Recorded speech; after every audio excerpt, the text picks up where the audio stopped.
जय हिंद दोस्तों। हम लोग भारतीय राज्य व्यवस्था इंडियन पॉलिटी कंप्लीट कर रहे थे। ये सीरीज यूपीएससी, स्टेट पीसीएस, अन्य जहां भी भारतीय संविधान से रिलेटेड, पॉलिटी से रिलेटेड प्रश्न आते हैं, उन सब के लिए महत्वपूर्ण रहने वाली है। हम लोग एक वीडियो कल कर चुके हैं, ये दूसरा वीडियो है, तो मैं कुछ बताने वाला नहीं हूँ। अगर आप नए हैं तो प्लेलिस्ट जा करके सेव कर लीजिए, उसमें पहला वीडियो देखिए, उससे आपको पूरी जानकारी प्राप्त हो जाएगी। हम लोगों ने जो पहला ही चैप्टर होता है पॉलिटी की बुक्स में, जो भी आप पढ़ रहे होंगे, उसमें ऐतिहासिक पृष्ठभूमि है। पहला जो चैप्टर है, उसमें हम लोगों ने देखा था 1600 से 1947 तक की कहानी, कैसे ईस्ट इंडिया कंपनी आती है, फिर कैसे वह बंगाल पे शासन करना शुरू करती है, फिर कैसे अधिनियम पारित होते हुए आते हैं। हम लोगों ने, अगर एक बार मैं आपको रिकॉल करा दूं, तो हम लोगों ने 1773 देखा था, हम लोगों ने 1781 देखा था, फिर 1784 देखा था, 1786 देखा था, 1791 नहीं 93, जब कार्नवालिस स्थायी बंदोबस्त लागू करता है, जिसे जमींदारी बंदोबस्त भी कहते हैं। फिर हम लोगों ने तुरंत 1813 देखा था, 1833 देखा था, फिर हम लोगों ने 1853 देखा था। यहाँ तक की कहानी हो गई थी। फिर हमने बताया था 1773 में 20 साल के लिए दिया गया चार्टर, फिर 1793 में 20 साल के लिए बढ़ा दिया गया, 1813 में 20 साल के लिए बढ़ा दिया गया, फिर 1833 में 20 साल के लिए बढ़ा दिया गया 1853 तक। फिर एक बहुत बड़ी घटना 1857 में घटित होती है, जिसे हम लोग सिपाही विद्रोह कहते हैं। यह भारत का प्रथम स्वतंत्रता संग्राम भी कहा जाता है। सावरकर साहब की एक पुस्तक है, और भी लोगों ने इस 1857 की क्रांति पर प्रथम स्वतंत्रता संग्राम के नाम से भी पुस्तक लिखी गई है। तो जब प्रथम स्वतंत्रता संग्राम होता है, सिपाही विद्रोह होता है, तो एक उत्तर भारत का बड़ा एरिया बड़ी मजबूती से लड़ाई करता है। काफी समय तक ब्रिटिशर्स को बैकफुट में रहना पड़ता है, लेकिन फिर ब्रिटिशर्स कहीं ना कहीं फिर से कब्जा कर लेते हैं। लेकिन एक बात तो कंपनी को समझ में आ गई कि अब तो समस्याएं शुरू हो गई हैं। हम लोगों ने ये भी देखा था कैसे ब्रिटिश सरकार ने धीरे धीरे नियंत्रण स्थापित किया, कैसे उन्होंने बीओडी बनाया, फिर उन्होंने बीओसी बनाया कंट्रोल करने के लिए। ये सब हम लोग कल पढ़ चुके हैं। हम लोगों ने ये भी देखा था कि जो 93, 13, 33, 53 में आए थे, ये चारों चार्टर एक्ट थे। ऐसे ही 1784 में आया था वो पिट्स इंडिया एक्ट था। 1781 में आया था वह, इसका संशोधन था। 1786 में जो आया था वह कार्नवालिस की वजह से दो शर्तें जो थी उनके लिए आया था। ठीक है, तो हम यह भी ध्यान रखेंगे कि कौन सा चार्टर एक्ट है, कौन सा भारत परिषद अधिनियम है, कौन सा भारत सरकार अधिनियम है, और कौन भारत शासन अधिनियम है। यहीं से क्वेश्चन पूछ दिया जाता है। बहुत ही इंपॉर्टेंट चीजें होती हैं। ठीक है, तो आज हम उसके आगे की कहानी पढ़ेंगे। हम लोगों ने जो पढ़ा था उसको एक बार में हम रिकॉल करा दिए। जो हमारे साथी नए हैं उनसे मैं कहूंगा, जो ये क्रोनोलॉजी है ना, जैसे मैंने ये लिख दिया 81, 84, 86, 93, ये आपको याद हो, फिर आपको ये रिकॉल हो रहा हो, ऐसे ही रिवीजन किया जाता है कि 73 में क्या क्या तीन चार चार चीजें थी। एक तो गवर्नर जनरल बना दिया गया बंगाल का, एक supreme court, governor general council में 4 सदस्य भी थे। तो ऐसे आपको चीजें पता हो कि 86 में 2 शर्तें थी, कमांडर इन चीफ बना, और हम अपने सदस्यों की बातों को इग्नोर कर सकते हैं, ये कार्नवालिस ने कहा था। 1781 में सर्वोच्च न्यायालय की शक्तियों को कम किया गया था। तो आपको चीजें पता रहे, अगर ऐसे आप कर पा रहे हो तो आप कहीं ना कहीं बेहतर चीजें कर रहे हो। हम कोशिश करेंगे हर चैप्टर के बाद 5-10 क्वेश्चन लगाएं, जिससे वह क्वेश्चन आपको बताएं कि आप कितने अच्छे से पढ़ाई कर रहे हो। हम 10 क्वेश्चन हर चैप्टर के बाद आपको करा दिया करेंगे इसी वीडियो में, जिससे आप ये समझ पाओगे कि कैसे आप वीडियो देख रहे थे, क्या आप पूरी तरीके से फोकस्ड थे या नहीं। अगर वो 10 क्वेश्चन में आप 8 सही भी कर लेते हो तो इसका मतलब आप फोकस हैं, और 10 में आपको 5 ही सही हो पा रहे हैं तो इसका मतलब आप थोड़ा सा विचलित हो रहे हो। ठीक है, तो चलिए ये सब हम लोगों ने कल पढ़ लिया था। जो लोग हमारे साथ थे उन लोगों ने नोट्स भी बनाए होंगे, सब कल हमने बताया था। और रिकॉल ये थोड़ा सा पीछे से जोड़ना आवश्यक होता है, कहानी को लिंकअप करना आवश्यक होता है। जैसे आप लोग बचपन में देखते होंगे, तब भी उसमें आता था कल क्या क्या घटित हुआ वह सब। ठीक है, तो रिकॉल करना जरूरी होता है। हमें कहाँ से पढ़ना है, हमें पढ़ना है 1858 से। हाँ, यहाँ से, यहाँ देखो ये लोग हम लोगों ने कर लिया था पूरा, इसको मिटा देते हैं और फिर हम अपनी कहानी शुरू करते हैं। 1857 की क्रांति होती है। हिस्ट्री जो लोग पढ़े होंगे उन्हें समझ में आएगी ज़्यादा चीज़ें, क्योंकि वह हिस्ट्री पढ़ चुके हैं। कैंपबेल नाम का एक व्यक्ति था ब्रिटिशर्स की तरफ से, जिसने ज़्यादातर जगह पर ब्रिटिशर्स की पावर दोबारा पहुंचाई थी। ठीक है, अब हम लोगों ने क्या पढ़ा था यहाँ पे? हम लोगों ने पढ़ा था अभी तक कंपनी शासन कर रही थी। कौन शासन कर रहा था? कंपनी। अब ईस्ट इंडिया कंपनी को समाप्त कर दिया जाएगा। ईस्ट इंडिया कंपनी को समाप्त कर दिया जाएगा और आएगा क्राउन का शासन, यानी कि जैसे ब्रिटिश में है राजा का शासन, वैसे भारत में होगा राजा का शासन या रानी का शासन, जो भी वहां हो। क्राउन का मतलब है उस गद्दी पे कौन बैठा, राजा हो या रानी हो। भारत के शासन को अच्छा बनाने वाला अधिनियम, जैसे 1857 में क्रांति हुई ना, तो उनकी जड़ें हिल गई, तो उन्होंने कहा अब हम जो लाएंगे अधिनियम वह क्या होंगे? भारत के शासन को अच्छा बनाने वाला, भारत के शासन को अच्छा बनाने वाला, यानी हम अच्छे काम करेंगे। क्योंकि उन्हें पता था कि भैया बहुत गड़बड़ हो रही है, इतनी गड़बड़ होगी तो आप रोक नहीं पाओगे। तो कहते हैं ना वादे किए जाते हैं, तो ये भी वादे कर रहे थे। 1857 के विद्रोह के बाद ब्रिटिश संसद ने कंपनी से शासन छीन लिया। ये शब्द याद रखना, कंपनी से शासन कब छीना गया? ब्रिटिश संसद के द्वारा, ब्रिटिश संसद के द्वारा। तो वह था 1858 की भारत सरकार अधिनियम, जो 20 साल के लिए चार्टर अधिकार दिया जा रहा था, अब वह अधिकार नहीं दिया गया, अब शासन छीन लिया गया। भारत अब सीधे ब्रिटिश क्राउन यानी कि रानी विक्टोरिया के अधीन हो गया। वहां रानी होंगी तो रानी के अधीन, राजा होंगे तो राजा के अधीन। पहला, कंपनी से शासन छीना गया, सीधे अब ब्रिटिश क्राउन देखेगा।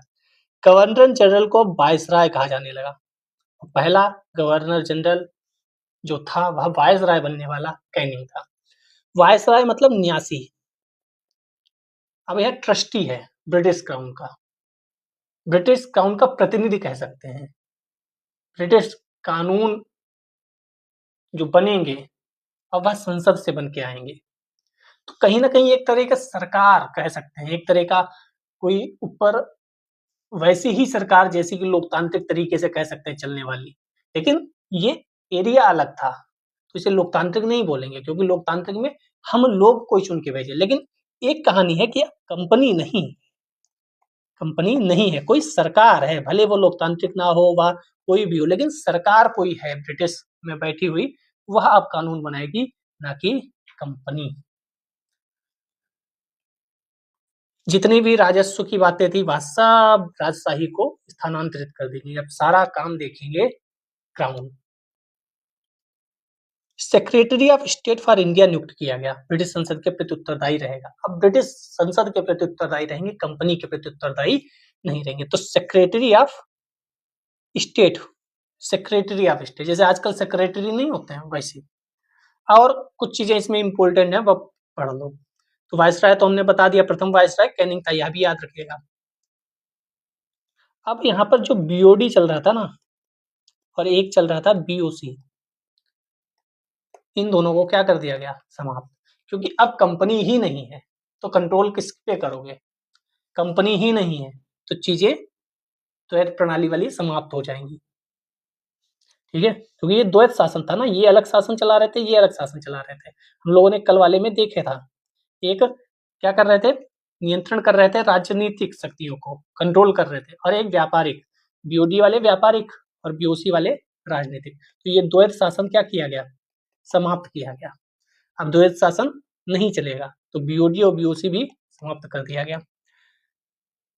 अब ये समाप्त किया जाएगा तो क्या बनाया जाएगा? Secretary of state for India. क्या हिंदी में बोले तो ये समाप्त करके क्या बनाया जाएगा? भारत का राज्य सचिव। भारत के लिए एक सेक्रेटरी बनाया गया, एक सचिव बना दिया गया, और इसकी परिषद भी बनाई जाएगी। अकेले थोड़ी काम कर लेगा, अकेले काम कर लेगा? अकेले नहीं काम करेगा। तो इसकी परिषद में कितने सदस्य होंगे? 15 सदस्य होंगे। और ये उत्तरदायी किसके प्रति होगा? तो ब्रिटिश संसद के प्रति उत्तरदायी होगा। और ये ब्रिटिश कैबिनेट का सदस्य होगा। जैसे मंत्री नहीं होते अपने यहाँ, मंत्री लोग होते, वैसे ही भारत का राज्य सचिव होगा। मंत्री मान लो, एक मंत्री जो भारत की पूरी जानकारी देखेगा। जैसे अपने यहाँ नहीं नियुक्त कर दिया जाता है कि फलाने देश से वार्तालाप करने के लिए इस व्यक्ति को नियुक्त कर दो, ये बढ़िया डील करेगा, ऐसे कह सकते हैं। तो भारत की जानकारी जितनी भी है, वहाँ क्या हो रहा है, क्या नहीं हो रहा, वो सब किसकी अंडर में आएगी? भारत का राज्य सचिव। 15 सदस्यीय परिषद भी होगी जो सलाह देगी। एक अकेला आदमी इतने बड़े देश को थोड़ी चला पाएगा, तो ये 15 सदस्य बनाएंगे जो सलाह देंगे, जो भारत सचिव को बताएंगे कि वहाँ कैसे क्या करना चाहिए। मतलब आप ये कह सकते हो भारत के लिए एक टीम बना दी गई जो यहाँ की चीजें को देखेगी। एक मंत्री बना दिया गया, जैसे आजकल पेट्रोलियम मंत्री होते हैं, जैसे एक जनजातीय मंत्री हैं, जैसे पूर्वोत्तर राज्यों के लिए एक मंत्री बनाया जा सकता है। हालांकि हम ये बिल्कुल कहने का मतलब नहीं है कि पूर्वोत्तर राज्य हमारे नहीं है, पूर्वोत्तर राज्य हमारे हैं। मैं बस ये कह रहा हूँ जैसे पेट्रोलियम के लिए या पर्यावरण के लिए या इसमें कौशल विकास मंत्रालय बनाया गया था, एक मंत्री उसकी देखरेख के लिए। तो कोई भी इम्पोर्टेंट मंत्रालय हो, इम्पोर्टेंट हमारा प्लेस हो, तो उसके लिए हम एक अलग मंत्री बना देते हैं। वैसे ये समझो कि उनके लिए भारत उनका नहीं था, लेकिन फिर भी उनके लिए इम्पोर्टेंट था, तो उन्होंने एक राज्य सचिव बनाया। बाकी शासन प्रणाली चलती रही। इसने जो प्रशासन चल रहा था ना, उसको थोड़ा सा सुधार करने का प्रयास किया, क्योंकि ऊपर हम लोगों ने बताया भी प्रशासन में सुधार करने का प्रयास किया। हम यहाँ बताकर भी आए भारत के शासन को अच्छा बनाने का प्रयास। ये बता रहे थे कि अब कंपनी आप पर शोषण कर रही है, अब कंपनी नहीं रहेगी, हम रहेंगे अब, और हम तो सरकार हैं, हम आपका शोषण नहीं करेंगे। समझ में आ गया? तो मेन आप ये याद रखना, कंपनी को हटा दिया गया, कंपनी से शासन छीन लिया गया, तो आपको सारी चीजें याद हो जाएंगी। तो कंपनी से शासन छीना जाएगा तो किसके अंडर में जाएगा? ब्रिटिश क्राउन के अंडर में। ब्रिटिश क्राउन क्या यहाँ शासन करेगा आकर? नहीं। तो वह क्या बनाएगा? वह एक व्यक्ति को मतलब बनाएगा कि आप वहां की देख रेख करिए। तो वह अकेला व्यक्ति इतने बड़े जगह पर देख रेख नहीं कर पाएगा, तो उसको 15 सदस्यों की टीम दे दी जाएगी कि आप 15 लोगों के साथ काम करिए। वहां ये लोग तो वहां बैठे हैं ना, ये यहाँ तो है नहीं, तो यहाँ किसी का होना आवश्यक है। तो कहा जो गवर्नर जनरल था उसे आप वाइसराय बना दो, उसे आप वाइसराय बना दो। ये अब आप कंपनी के लिए नहीं, इसके लिए क्राउन के लिए काम करेंगे। और क्या कहा जाएगा कि हम प्रशासन में सुधार लाएंगे, प्रशासन में सुधार किया जाएगा। ये 4-5 बड़ी बड़ी चीजें थी, आपको याद हो गई होंगी। उद्देश्य समझ में आ गया? ये उद्देश्य था कि सरकार को अच्छा बताना कि भाई कंपनी शासन कर रही थी, वो बर्बाद कर रही थी, अब कोई बर्बादी नहीं होगी। अब एकदम से सरकार परिवर्तित होगी, मान लो कंपनी से न्यासी की तरफ या कंपनी से क्राउन की तरफ, तो 3 साल बाद फिर से एक एक्ट आपको मिल गया। अब देखो कितना अंतर है। यहाँ क्या था? यहाँ था government of India act, Bharat सरकार अधिनियम। और यहाँ क्या है? 1861 के इंडियन काउंसिल एक्ट। अब इंडियन काउंसिल एक्ट बन रहा है। 1861 का भारत परिषद अधिनियम, नोट करें, भारत परिषद अधिनियम। ये क्या था? पहले तो सबसे इंपॉर्टेंट बात, विधान परिषदों में भारतीय सदस्यों को शामिल किया गया, वोट से नहीं, नामित करके। तो हम लोग भारतीय विधान परिषद पढ़ के आए थे, कब पढ़ के आए थे, याद आ रहा है? नहीं आ रहा, क्योंकि आपने बात को रिवाइज नहीं किया, आपने वीडियो देखने के बाद अपनी बुक को पलटा नहीं। मैं कह रहा हूँ जो कल बताया था, वीडियो देखिए, लेक्चर देखिए, रिकॉल करिए आंख बंद करके 5 मिनट, बुक पढ़िए अपनी, और फिर 5 मिनट रिकॉल करिए। ये काम कर लोगे तो दिमाग में छप जाएंगी चीजें। मेरे तो छप जाती थी, आप अपना देख लो भाई, बात माननी है या नहीं। तो जो विधान परिषद बनी थी उसमें अब क्या किया जाएगा? 6 लोग थे विधान परिषद में, 4 लोग, एक बॉम्बे से, एक आगरा से, एक बंगाल से और एक मद्रास से। 6 में से ये 4 लोग इन 4 प्रांतों से आ रहे थे। अब उसमें भारतीय सदस्यों को भी शामिल किया गया, वो भी नामित, 1861 में। 1861 फिर 1892, 1892 और फिर 1909, ये 3 जो अधिनियम होंगे ना, इसे कहा जाएगा सहयोग नीति। भैया सहयोग करो सरकार का, और सहयोग नीति अगर लाओगे आप तो भारतीयों को नामित करोगे कि नहीं? भारतीयों को जब विधान परिषद में लाओगे तभी तो कहोगे ना सहयोग करो हमारा। तो ये ध्यान रखना, बुक आप पढ़ोगे वहां भी चीजें आएंगी। तो 1861, 1892, 1909, ये 3 अधिनियम जो थे, ये 3 अधिनियम क्या थे? सहयोग नीति पर आधारित, क्योंकि भारत अब चलाओगे तो भारतीयों को साथ नहीं लोगे तो 1857 की क्रांति दोबारा हो जाएगी। तो अब इसके बाद जो भी काम सरकार करेगी, क्योंकि अब कंपनी तो है नहीं, तो जो भी काम सरकार करेगी वह यह देखते हुए करेगी कि 1857 हो चुका है, 1857 हो चुका है। तो कोई गलत काम करने से पहले 4 बार सोचेगी, फूंक-फूंक के कदम रखेगी कि फिर से 1857 ना हो जाए। इसलिए आपने देखा होगा अब के बाद जितने भी एक्ट आएँगे उसमें कुछ ना कुछ सरकार देती जाएगी आपको। कोई भी एक्ट ऐसा नहीं होगा जहाँ कुछ ना मिले। अगर आप मान लो 100 माँग रहे थे, तो उसमें से 10 भले दें लेकिन देगी। ये दिखाने के लिए हाँ, मैंने इतना दिया आगे और देंगे। ठीक है? तो इसमें और क्या-क्या हुआ 1861 में? भारतीय प्रतिनिधियों को शामिल करने की शुरुआत हुई, जो कि गैर सरकारी सदस्यों के रूप में नामांकित किया गया, क्योंकि सरकार तो उनकी थी ना, तो सरकार थोड़ी आप बनोगे। 1862 में कैनिंग ने 3 भारतीय, बहुत बार पूछा गया है, 3 भारतीय कौन-कौन से? 3 थे, 1, 2, 3। एक तो बनारस के राजा थे, नोट करो क्वेश्चन पूछा जा चुका है, बनारस के राजा। एक पटियाला के महाराज थे, पटियाला के महाराज, और एक सर दिनकर राव थे। क्वेश्चन पूछा जा चुका है एग्जाम्स में, सर दिनकर राव। यूपीएससी छोटे से लेकर बड़ा क्वेश्चन सब पूछ सकती है।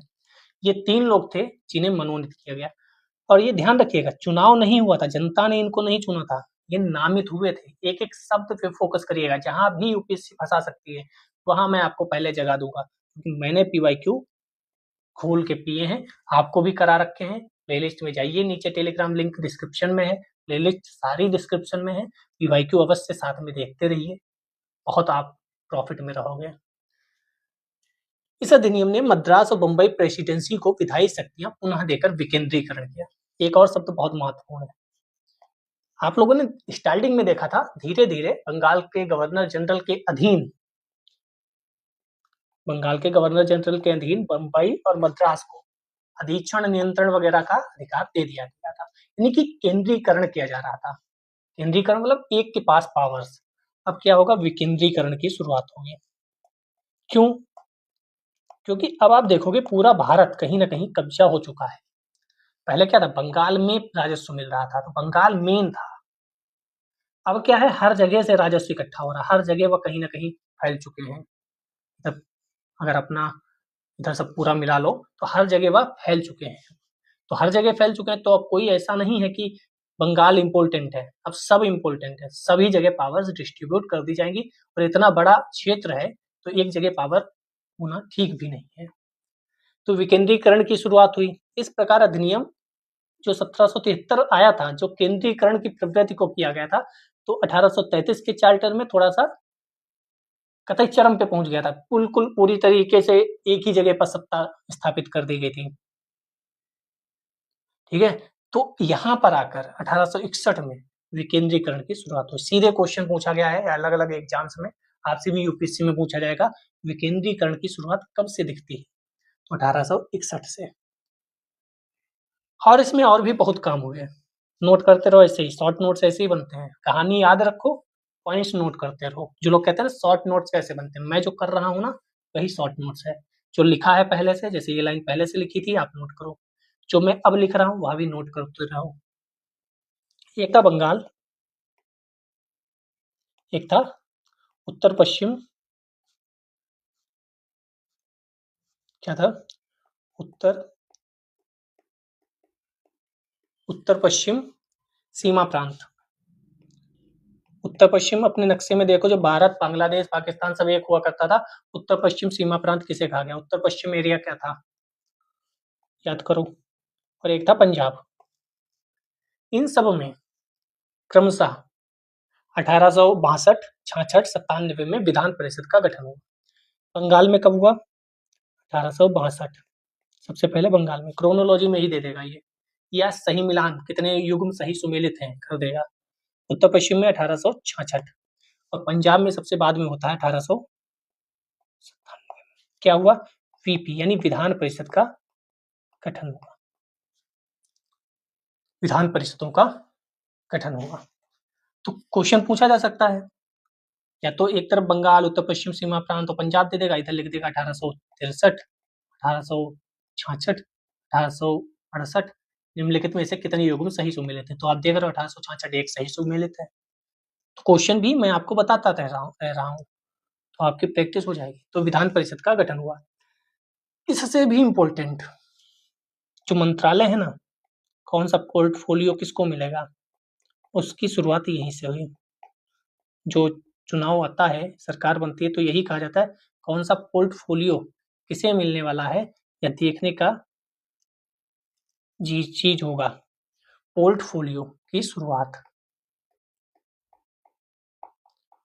कहां से हुई? 1861 में। हालांकि कैनिंग द्वारा 1859 में प्रारंभ कर दिया गया था। इसके अंतर्गत वायसराय की परिषद का एक सदस्य या एक या अधिक सरकारी विभागों का प्रभारी बनाया जा सकता था। उसे इस विभाग में काउंसिल की ओर से अंतिम आदेश पारित करने का अधिकार था। जैसे मंत्री होते हैं ना, मंत्रालय आप समझ लो, आपको सही से समझ में आ जाएगा। कुछ मंत्रालय बना दिए गए। और एक इम्पोर्टेंट, जो आपातकाल में अध्यादेश जारी किए जाते हैं, आपातकाल लगता है ना, तो सरकार अध्यादेश जारी कर सकती है। सरकार मतलब राष्ट्रपति महोदय। आपातकाल में अध्यादेश कमेटी के बिना काउंसिल की संस्तुति के, लेकिन ऐसा 6 मंथ तक ही रहेगा। जैसे आज भी आप देखो, अगर संसद नहीं बैठी हुई है और आपातकाल लगा हुआ है, चाहे किसी भी तरीके से, राष्ट्रपति अध्यादेश जारी कर सकते हैं। कोई कानून इम्पोर्टेंट बनाना है आज और सदन नहीं चल रहा है, तो आपातकाल हो या ऐसे भी नॉर्मली भी सदन नहीं चल रहा है, तो राष्ट्रपति अध्यादेश जारी कर सकते हैं। लेकिन अध्यादेश जारी करने की जो अवधि थी वह 6 माह ही होती थी। 6 माह के अंतर आप पारित कराओ या फिर ये खत्म हो जाएगा। तो ये इम्पोर्टेंट चीज थी। अब आप एक पेज में ये हो सकता है कि नहीं हो सकता है ना, तो बस नोट्स बन गए। तो पहले तो याद रखो 1861 का इंडियन काउंसिल एक्ट था। इंडियन काउंसिल, भारत परिषद अधिनियम। 1861 के साथ मैंने क्या बताया, 1892 भारत परिषद अधिनियम आएगा, 1909 भी भारत परिषद अधिनियम आएगा। तो भारत में भारत परिषद अधिनियम कितने आए थे? 3 आए थे, एक 1861, 1892, 1909। और ये तीनों सहयोग नीति के अंतर्गत आए थे कि सहयोग करो। फिर 1909 में आप जानते हैं मुस्लिम्स को अलग पृथक निर्वाचन करवा दिया गया, तो वहां से कहानी बदल गई। अब वहां से ये सहयोग नहीं, ये तोड़ मरोड़ शुरू कर दिया कि भैया इन्हें आपस में लड़ाओ। तो इसके बाद जो कहानी होगी वह कुछ अलग होगी। 1909 में भारत शासन अधिनियम आएगा, वहां पर इंडियन काउंसिल यानी कि भारत परिषद नहीं आएगा। ठीक है, तो पहला काम भारतीय परिषद में आने लगे। कौन कौन आया? 3 लोग आए, बनारस के राजा, पटियाला के महाराज सर दिनकर राव। विकेंद्रीकरण की शुरुआत हुई बंगाल, उत्तर पश्चिम सीमा प्रांत, पंजाब में 1865, 66, 97 में विधान परिषद का गठन हुआ। पोर्टफोलियो, मंत्रालय बनने लगे। आपातकाल में अध्यादेश, लेकिन 6 माह तक ही वह चालू रह सकता था। आपातकाल मतलब जो परिषद में अन्य लोग हैं उनकी सहमति के बिना आप जारी कर सकते हो अध्यादेश, काउंसिल की संस्तुति हो या ना हो। अब अगला आता है 1892, लेकिन इससे पहले एक और बड़ी घटना घटित हुई। कौन सी? 1885। क्या हुआ 1885 में? कांग्रेस बनती है। इससे पहले 1892 से पहले काफी कांग्रेस के सेशन हो गए थे, मीटिंग्स हो गई थी। कब होती थी? दिसंबर। ये सब आप पढ़ोगे हिस्ट्री में। हम बस ये बता रहे थे, इसके बाद 1892 आया, तो अब कांग्रेस के द्वारा जो कहानी कही जा रही थी, कांग्रेस के द्वारा जो मांगे थी, कांग्रेस के द्वारा जो चीजें थी, उनका भी ध्यान रखा जाएगा। जैसे 1858 से पहले 1857 की क्रांति हुई, 1892 से पहले आपको कांग्रेस बनती हुई दिखेगी। अन्य कई पार्टियां बन रही थी। दादा भाई नौरोजी ने बंबई में काफी पार्टी बनाई, काफी पार्टी का दबाव भी था, और सबसे बड़ी तो कांग्रेस का दबाव था। तो अब जो भी 1892, 1909 जो भी आएंगे, उसमें आपको ये ध्यान रखना है, अब भारत के लोग मांगे और अच्छी तरीके से रख रहे हैं, और अच्छी तरीके से अपने, हालांकि कहा जाता है कि जो कांग्रेस के गरम दल, नरम दल 2 पार्ट थे। नरम दल के लोग 3P का काम करते थे, प्रेयर, पिटीशन। तो ये 3P आप इतिहास में पढ़ोगे। लेकिन ये यहाँ ध्यान रखना, जो भी अब एक्ट आएंगे उसमें कहीं ना कहीं कांग्रेस के बड़े नेताओं या अन्य नेताओं का भी रोल होगा। तो सबसे पहले क्या हुआ, सीमित प्रतिनिधित्व दिया गया। जो भारतीय पहली बार चुनाव प्रक्रिया में शामिल हुए, हालांकि नाम मात्र ही थे, लेकिन कोई घटना पहली बार हो रही है तो वह इंपॉर्टेंट है। सीमित प्रतिनिधित्व दिया गया, चुनाव प्रक्रिया में भारतीय शामिल हुए। इसके माध्यम से क्या हुआ, जो केंद्रीय विधान परिषद था और जो प्रांतीय विधान परिषद था, सब में गैर सरकारी सदस्यों की संख्या बढ़ाई गई। हालांकि बहुमत सरकारी सदस्यों का ही रहता था। जो वहां परिषद में लोग थे उस संख्या बढ़ाई गई। तो ये नॉर्मल है, संख्या बढ़ती रहेगी, इस पे क्वेश्चन बहुत ज्यादा नहीं पूछा जाएगा। जो नॉर्मल है उस पे क्वेश्चन नहीं बनता है, जो स्पेसिफिक है। जैसे 1861 में भारतीयों का नाम परिषद में आया, पोर्टफोलियो, पहली बार आपातकाल में अध्यादेश जारी कर सकते हैं बिना कमेटी के परामर्श के। यहाँ पहली बार सीमित प्रतिनिधित्व, पहली बार जो एकाधिकार था वह समाप्त किया गया। तो ये सब जो चीजें हैं ना, उस पे क्वेश्चन बनते हैं जो स्पेसिफिक है।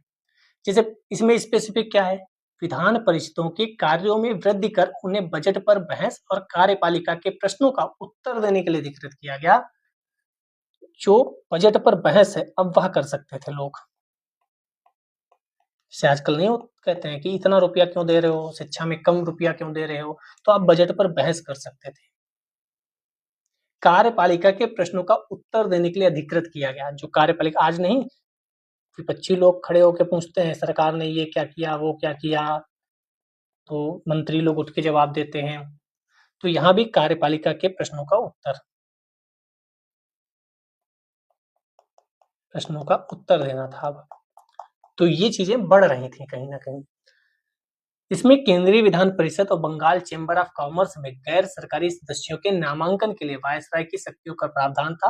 प्रांतीय विधान परिषदों में गवर्नर को जिला परिषद, नगर पालिका, विश्वविद्यालय, व्यापार संघ, जमींदारों, चैम्बर ऑफ कॉमर्स की सिफारिशों पर गैर सरकारी सदस्यों को नियुक्त करने की शक्ति थी। यानी कई जगह, अब इतनी जगह है तो आप नाम तो याद नहीं रख पाओगे, क्या मैं यहाँ नोट्स में लिख नहीं सकता हूँ। आप नोट्स में क्या लिखोगे, कई जगह गैर सरकारी सदस्यों को मौका दिया जाने लगा। अब आप अपनी जो किताब है उसमें जब पढ़ोगे ना तो आपको याद रहेगा वो इस पॉइंट्स को। जैसे आप देखोगे गैर सरकारी सदस्य, वो किताब का वो कोना आपको याद आए जहां पर ये पूरा पैराग्राफ लिखा हुआ होगा। तो गैर सरकारी सदस्य कई जगह नियुक्त किए जाने लगे। फिर से मैं बता दूं क्या था, केंद्रीय Vidhan Parishad, Bengal chamber of commerce में गैर सरकारी सदस्यों के नामांकन के लिए वायसराय की शक्तियों का प्रावधान किया गया। वहां भी गैर सरकारी सदस्य। प्रांतीय विधान परिषदों में गवर्नर को जिला परिषद, आज की जिला परिषद होती है, नगर पालिका आज होती है। विश्वविद्यालय में कई लोग होते हैं, व्यापार संघ में होते हैं, जमींदारों में चैम्बर ऑफ कॉमर्स की सिफारिशों पर गैर सरकारी सदस्यों को नियुक्त करने की शक्ति। तो इन सबकी सिफारिश पर गैर सरकारी सदस्य नियुक्त किए जाएंगे। सिंपल आप क्या करोगे, गैर सरकारी सदस्यों की नियुक्ति बढ़ रही थी, किसके सिफारिश पर, इन सबकी सिफारिश पर, नगर पालिका, विश्वविद्यालय। जैसे आजकल आप नहीं देखते हो, जैसे उत्तर प्रदेश, बिहार में विधान परिषद है, विधान परिषद में लोग कैसे आते हैं, कुछ लोग विधानसभा के विधायकों द्वारा चुनकर आते हैं, कुछ लोगों को राज्यपाल मनोनीत करते हैं, कुछ लोग जो नगर पालिका और पंचायत वगैरह होते हैं उनके प्रतिनिधियों के से चुनकर आते हैं, उनके प्रतिनिधि के रूप में चुनकर आते हैं। कुछ लोगों को स्नातक जो कर चुके हैं, 3 साल हो चुका है उन्हें, वह चुनकर भेजते हैं। कुछ लोग शिक्षकों के द्वारा चुनकर आते हैं।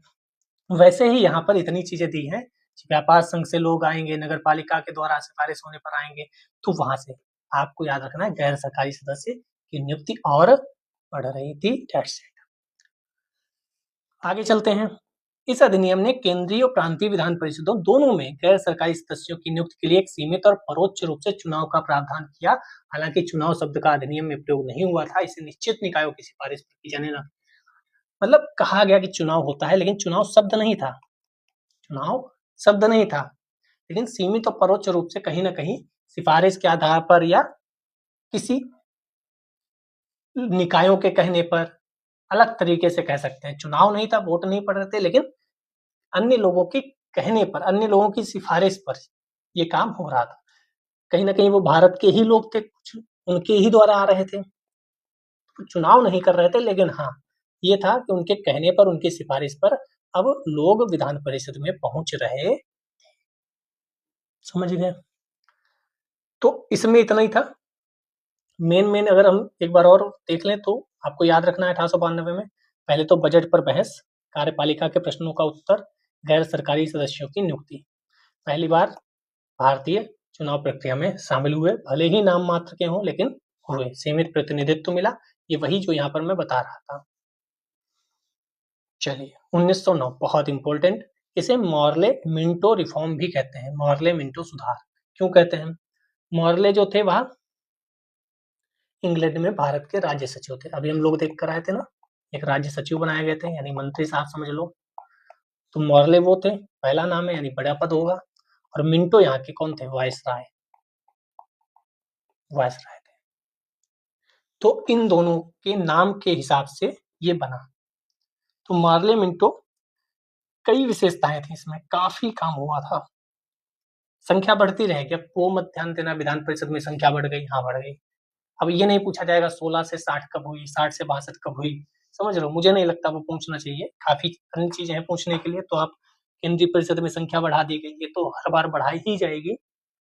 लेकिन काम की बात क्या है? काम की बात ये है, जो केंद्र में थे वहां तो सरकारी लोगों का बहुमत था, ठीक है, लेकिन प्रांतों में अब गैर सरकारी सदस्यों के बहुमत की अनुमति थी, कि प्रांत में गैर सरकारी सदस्य बहुमत में हो सकते हैं। या देखो विस्तार लिखा है, विधायिकाओं का विस्तार, तो ये विस्तार होता रहेगा, लोग बढ़ते रहेंगे, अब कम थोड़ी होंगे। लेकिन मेन काम क्या था? केंद्र में तो सरकारी ही ज्यादा थे, लेकिन प्रांत में अब अनुमति थी कि अगर गैर सरकारी सदस्य ज्यादा हो जाए तो कोई दिक्कत नहीं है। सबसे बड़ा यहाँ क्या हुआ था? तो पृथक निर्वाचक मंडल, विभिन्न समुदायों को, जो मुस्लिमों के लिए सांप्रदायिक प्रतिनिधित्व का काम किया गया था, कि मुस्लिम व्यक्ति चुनाव लड़ेगा तो मुस्लिम ही उसे वोट दे सकते हैं। जो पृथक है, यही मैं कई बार बोलता हूँ, पृथक ही दिक्कत करता है। वह बिल्कुल रूप से पृथक ही करना चाह रहे थे कि मुस्लिम, अब आपका क्षेत्र होता है, वहां पे चाहे मुस्लिम खड़ा हो, चाहे हिंदू खड़ा हो, चाहे सिख खड़ा हो, पारसी खड़ा हो, कोई भी खड़ा हो, लेकिन वहां पर सभी वोट देंगे। आप उसको वोट दो चाहे ना दो, कोई दिक्कत नहीं, लेकिन आपका वोट देने का अधिकार तो है। यहाँ ऐसा नहीं था, यहाँ मुस्लिम व्यक्ति खड़ा होगा तो मुस्लिम ही वोट देंगे। तो ये मिंटो को सांप्रदायिक निर्वाचक के जनक के रूप में भी जाना जाता है। जो मिंटो यहाँ का वायसराय था, उसे माना जाता है कि यह सांप्रदायिक निर्वाचन के जनक का रूप, क्योंकि वायसराय था, यही यहाँ क्या हो रहा है उसके ही नेतृत्व में चीजें हो रही थी, वही मुखिया था, वही प्रमुख था। इसके साथ और क्या किया इन्होंने? Presidency corporation of chambers of commerce, presidency corporation और चेंबर ऑफ कॉमर्स और विश्वविद्यालय और जमींदार, इन सबको भी अलग प्रतिनिधित्व का प्रावधान कर दिया। अलग शब्द ही दिक्कत करता है, पृथक, अलग, इनको अलग से प्रतिनिधित्व की बात कही गई। Presidency corporation, chamber of commerce, विश्वविद्यालय, जमींदार। अब जमींदारों को आप प्रतिनिधित्व दे दोगे तो जमींदार कहीं ना कहीं आपकी तरफ थोड़ा सा, तो ये कहीं ना कहीं ये वो खेला खेल रहे थे कि कैसे कुछ लोगों को अपनी तरफ शिफ्ट किया जाए। मुस्लिमों को पृथक निर्वाचन देकर अपनी तरफ करने की कोशिश की गई, इन सबको अलग करके कि आप थोड़ा सा अलग का मतलब क्या है? मान लो किसी को आप विधायक बना रहे हो, तो वो आपकी तरफ हो जाएगा कि अरे हमें विधायक बना दिया साहब ने। तो कुछ लोगों को आप अपनी तरफ करने की कोशिश कर रहे थे। इसमें जैसे ऊपर वाले में हम लोगों ने क्या बताया था, बजट पर बहस, ये सब बताया था, वैसे अब यहाँ और थोड़ा सा संख्या नहीं बढ़ रही, अधिकार भी बढ़ रहे हैं। तो संख्या बढ़ रही है नॉर्मल है, लेकिन क्या अधिकार बढ़ रहे हैं वह इंपॉर्टेंट है। इसने दोनों स्तरों पर, चाहे केंद्र हो चाहे विधान परिषद प्रांत वाली हो, कार्यों का दायरा बढ़ा दिया। अनुपूरक प्रश्न पूछना, अनुपूरक प्रश्न मतलब एक प्रश्न पूछा उसके बाद आप दूसरा प्रश्न भी पूछ सकते हो। अब आप अनुपूरक प्रश्न पूछ सकते थे। बजट पर संकल्प रखना, अभी तक बजट पर बहस कर सकते थे, अब बजट पर संकल्प भी रख सकते थे। बजट पर क्या कर सकते थे? संकल्प, यानी कि शक्तियां बढ़ रही थी लोगों की। अब सिर्फ वायसराय या वायसराय परिषद के द्वारा ही चीजें नहीं होंगी। अब आप भी प्रश्न पूछ सकते हो, आप प्रश्न पर अनुपूरक प्रश्न पूछ सकते हो, आप बजट पर संकल्प रख सकते हो। कौन? गैर सरकारी सदस्य, जो सरकार में नहीं है, जो सत्ता में नहीं है, जो कार्यकारी परिषद में, कार्यपालिका परिषद में वायसराय की नहीं है, वह लोग ये सब कर सकते थे। और एक बहुत बड़ा काम हो, अभी तक मान लो ये संसद है, संसद के अंदर सांसद बनकर लोग जा रहे हैं, ऐसा मान लो विधान परिषद में विधायक बनकर लोग जा रहे हैं, लेकिन ये सरकार में नहीं है। विधायक कोई भी बन सकता है, सांसद कोई भी बन सकता है, सरकार में होना बड़ी बात है, कार्यपालिका में होना बड़ी बात है। तो पहली बार सत्येंद्र प्रसन्न सिन्हा, एसपी सिन्हा साहब को, सत्येंद्र प्रसन्न सिन्हा, एसपी सिन्हा साहब को वायसराय की कार्यपालिका परिषद जो है, कार्यपालिका, कार्य करने वाली सरकार मान सकते हो, परिषद में सदस्य बनाया गया। और कौन से सदस्य थे ये? विधि सदस्य। ये बहुत बड़ा काम हुआ था। पहली बार किसी भारतीय को वायसराय और गवर्नर की कार्य परिषद के साथ एसोसिएशन बनाने का प्रावधान भी किया गया कि आप एसोसिएशन बना सकते हो। और ये तो टर्म बहुत इंपॉर्टेंट है। एसपी सिन्हा साहब को वायसराय की कार्यपालिका परिषद में, आप सरकार समझो, सरकार में कोई व्यक्ति जा रहा है। अभी तक केवल संसद में या विधायिका, विधान परिषद में लोग जा रहे थे, सरकार में नहीं थे, वो विपक्ष में बैठे थे, ऐसा कह सकते हो। वह अनुपूरक प्रश्न पूछ सकते थे, बजट पर संकल्प कर सकते, लेकिन अब कोई कार्यपालिका में जा रहा है, सरकार में जा रहा है, वो वायसराय की वो परिषद थी उसमें जा रहा है। ठीक है, बाकी अगर संख्या देखो तो 16 से 60 हो गए थे। चाहो तो याद कर लो, अब 60 लोग हो गए थे वायसराय परिषद में, क्योंकि हम लोग ऊपर पढ़ के आए थे 16 थे। कहा मैंने बताया था, कहीं बताया तो था 16 थे।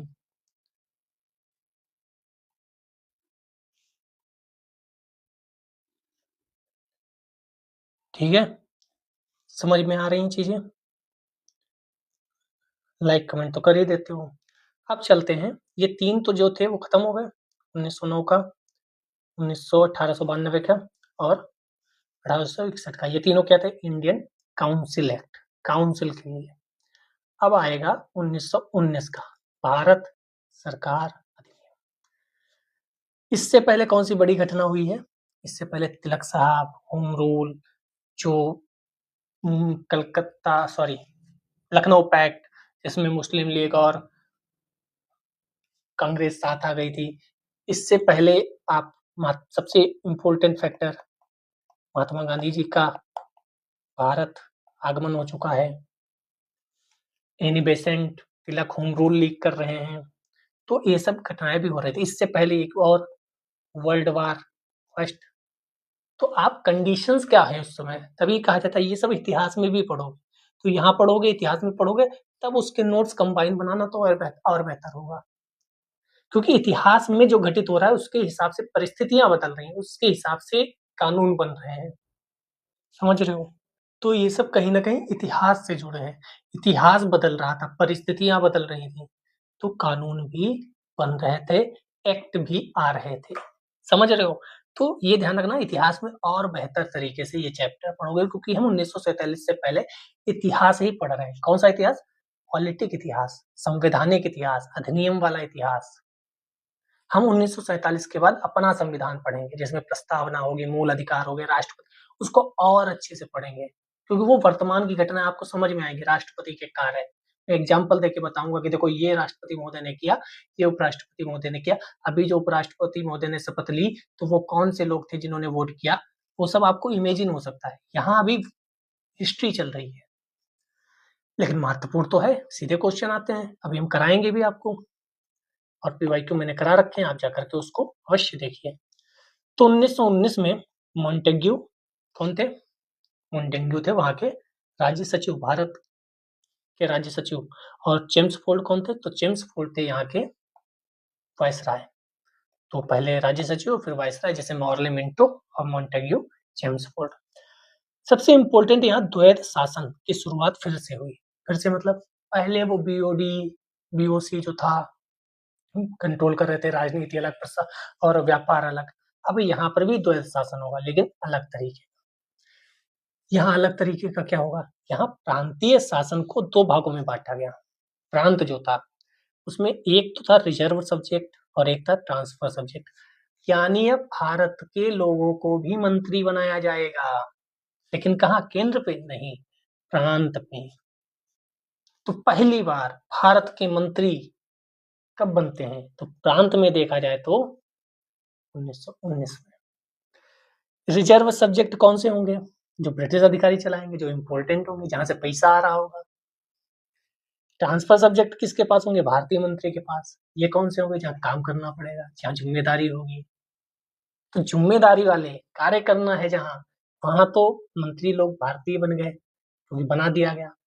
और जहां पैसा आ रहा है, सेना है, वो ब्रिटिश अधिकारी के अपने पास रखेंगे। लेकिन ये था कि शुरुआत तो हुई कुछ तो द्वैध शासन प्रांत में शुरू हुआ पहला। तो ये इंपॉर्टेंट फैक्ट है। 1919 1935 बहुत इंपॉर्टेंट है। 1919 1935 रट के एक एक पॉइंट याद रखिएगा जो मैं यहाँ लिखा हूँ, और अपनी किताब में भी उसको हाईलाइट कर सकते हो।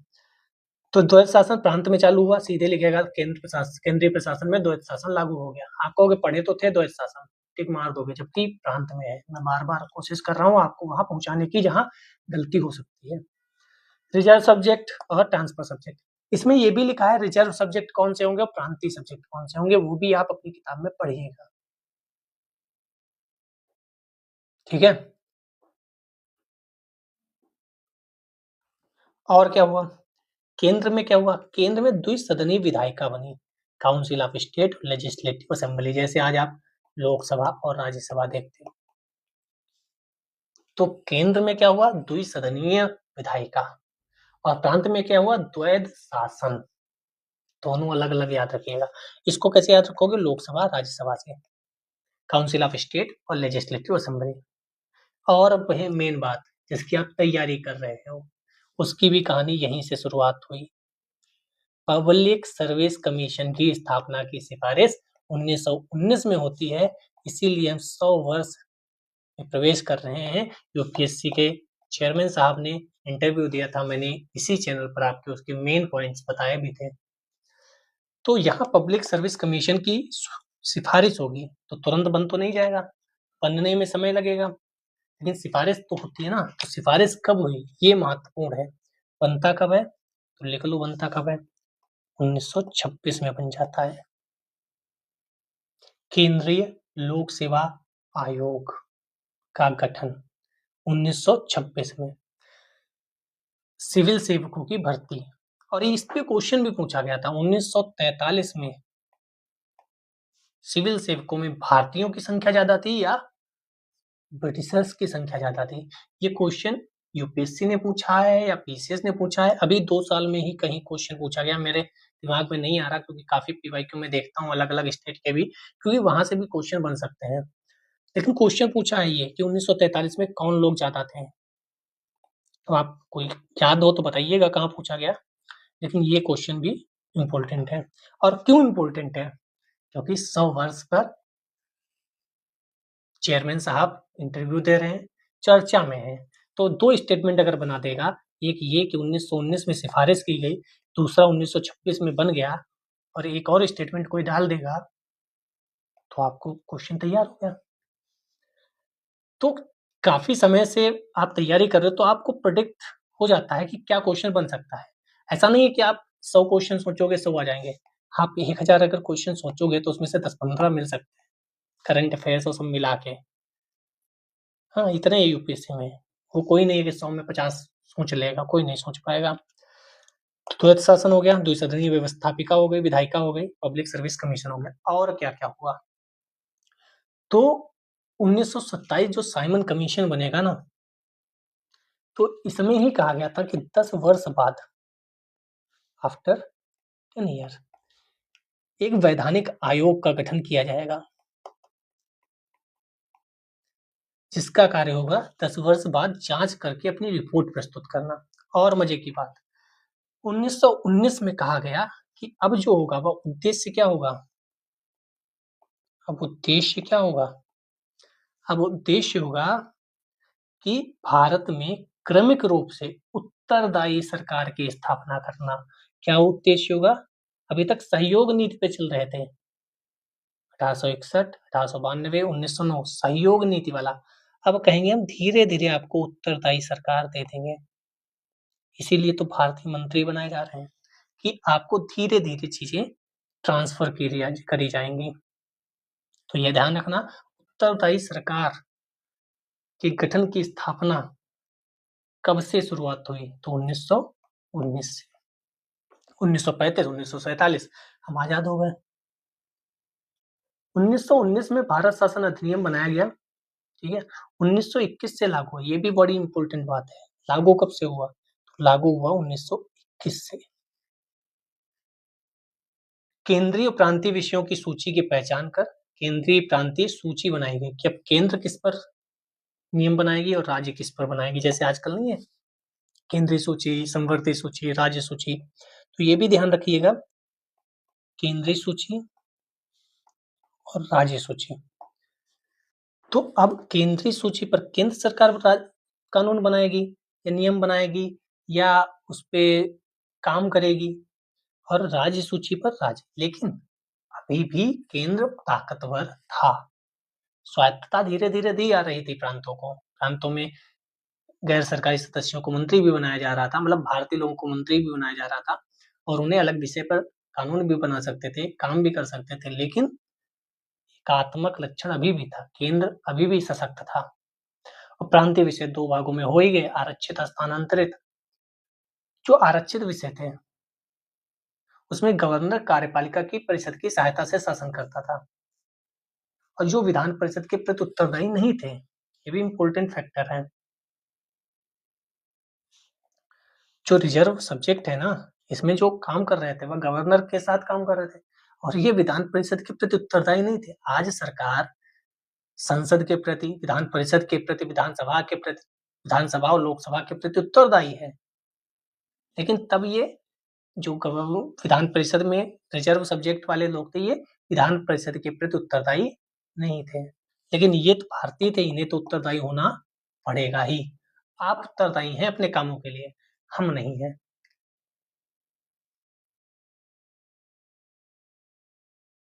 अब आप बताओ, कुछ मंत्री हैं वह उत्तरदायी हैं, कुछ मंत्री हैं जो उत्तरदायी नहीं है। तो ये समस्या रहेगी या सफल होगा ये काम?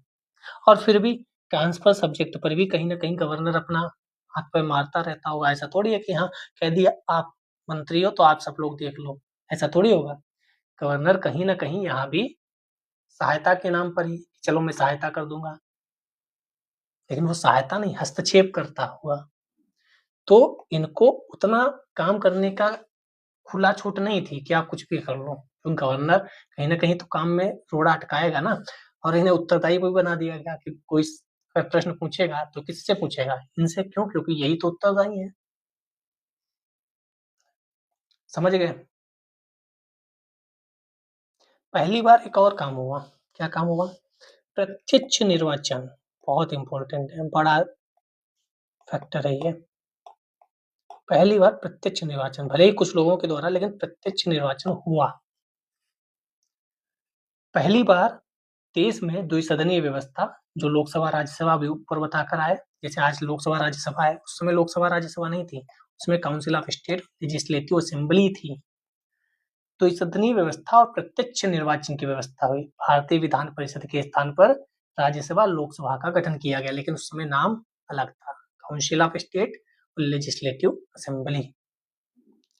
दोनों सदनों के बहुसंख्यक सदस्यों को प्रत्यक्ष निर्वाचन के माध्यम से निर्वाचित किया गया, और वो भी बहुसंख्यक। ज्यादा संख्या किसकी थी? प्रत्यक्ष निर्वाचन वालों की। बहुसंख्यक की वो नहीं है, बहुसंख्यक अल्पसंख्यक आज जो चलता है वो नहीं है। यहाँ वो है कि प्रत्यक्ष निर्वाचन में अगर 100 लोग हैं तो ज्यादा संख्या, सॉरी, विधान परिषद में 100 लोग हैं, लोकसभा राज्यसभा में 100 लोग हैं, तो ज्यादा संख्या किसकी होगी? तो प्रत्यक्ष निर्वाचन की होगी। ठीक है, पहली बार निर्वाचित हुए बहुसंख्यक, प्रत्यक्ष निर्वाचन हुआ। वायसराय की जो कार्यकारी परिषद थी, जिसमें 6 सदस्यों में से 3 भारतीयों को भारतीय होना आवश्यक होता, सॉरी 3 भारतीय होना आवश्यक था।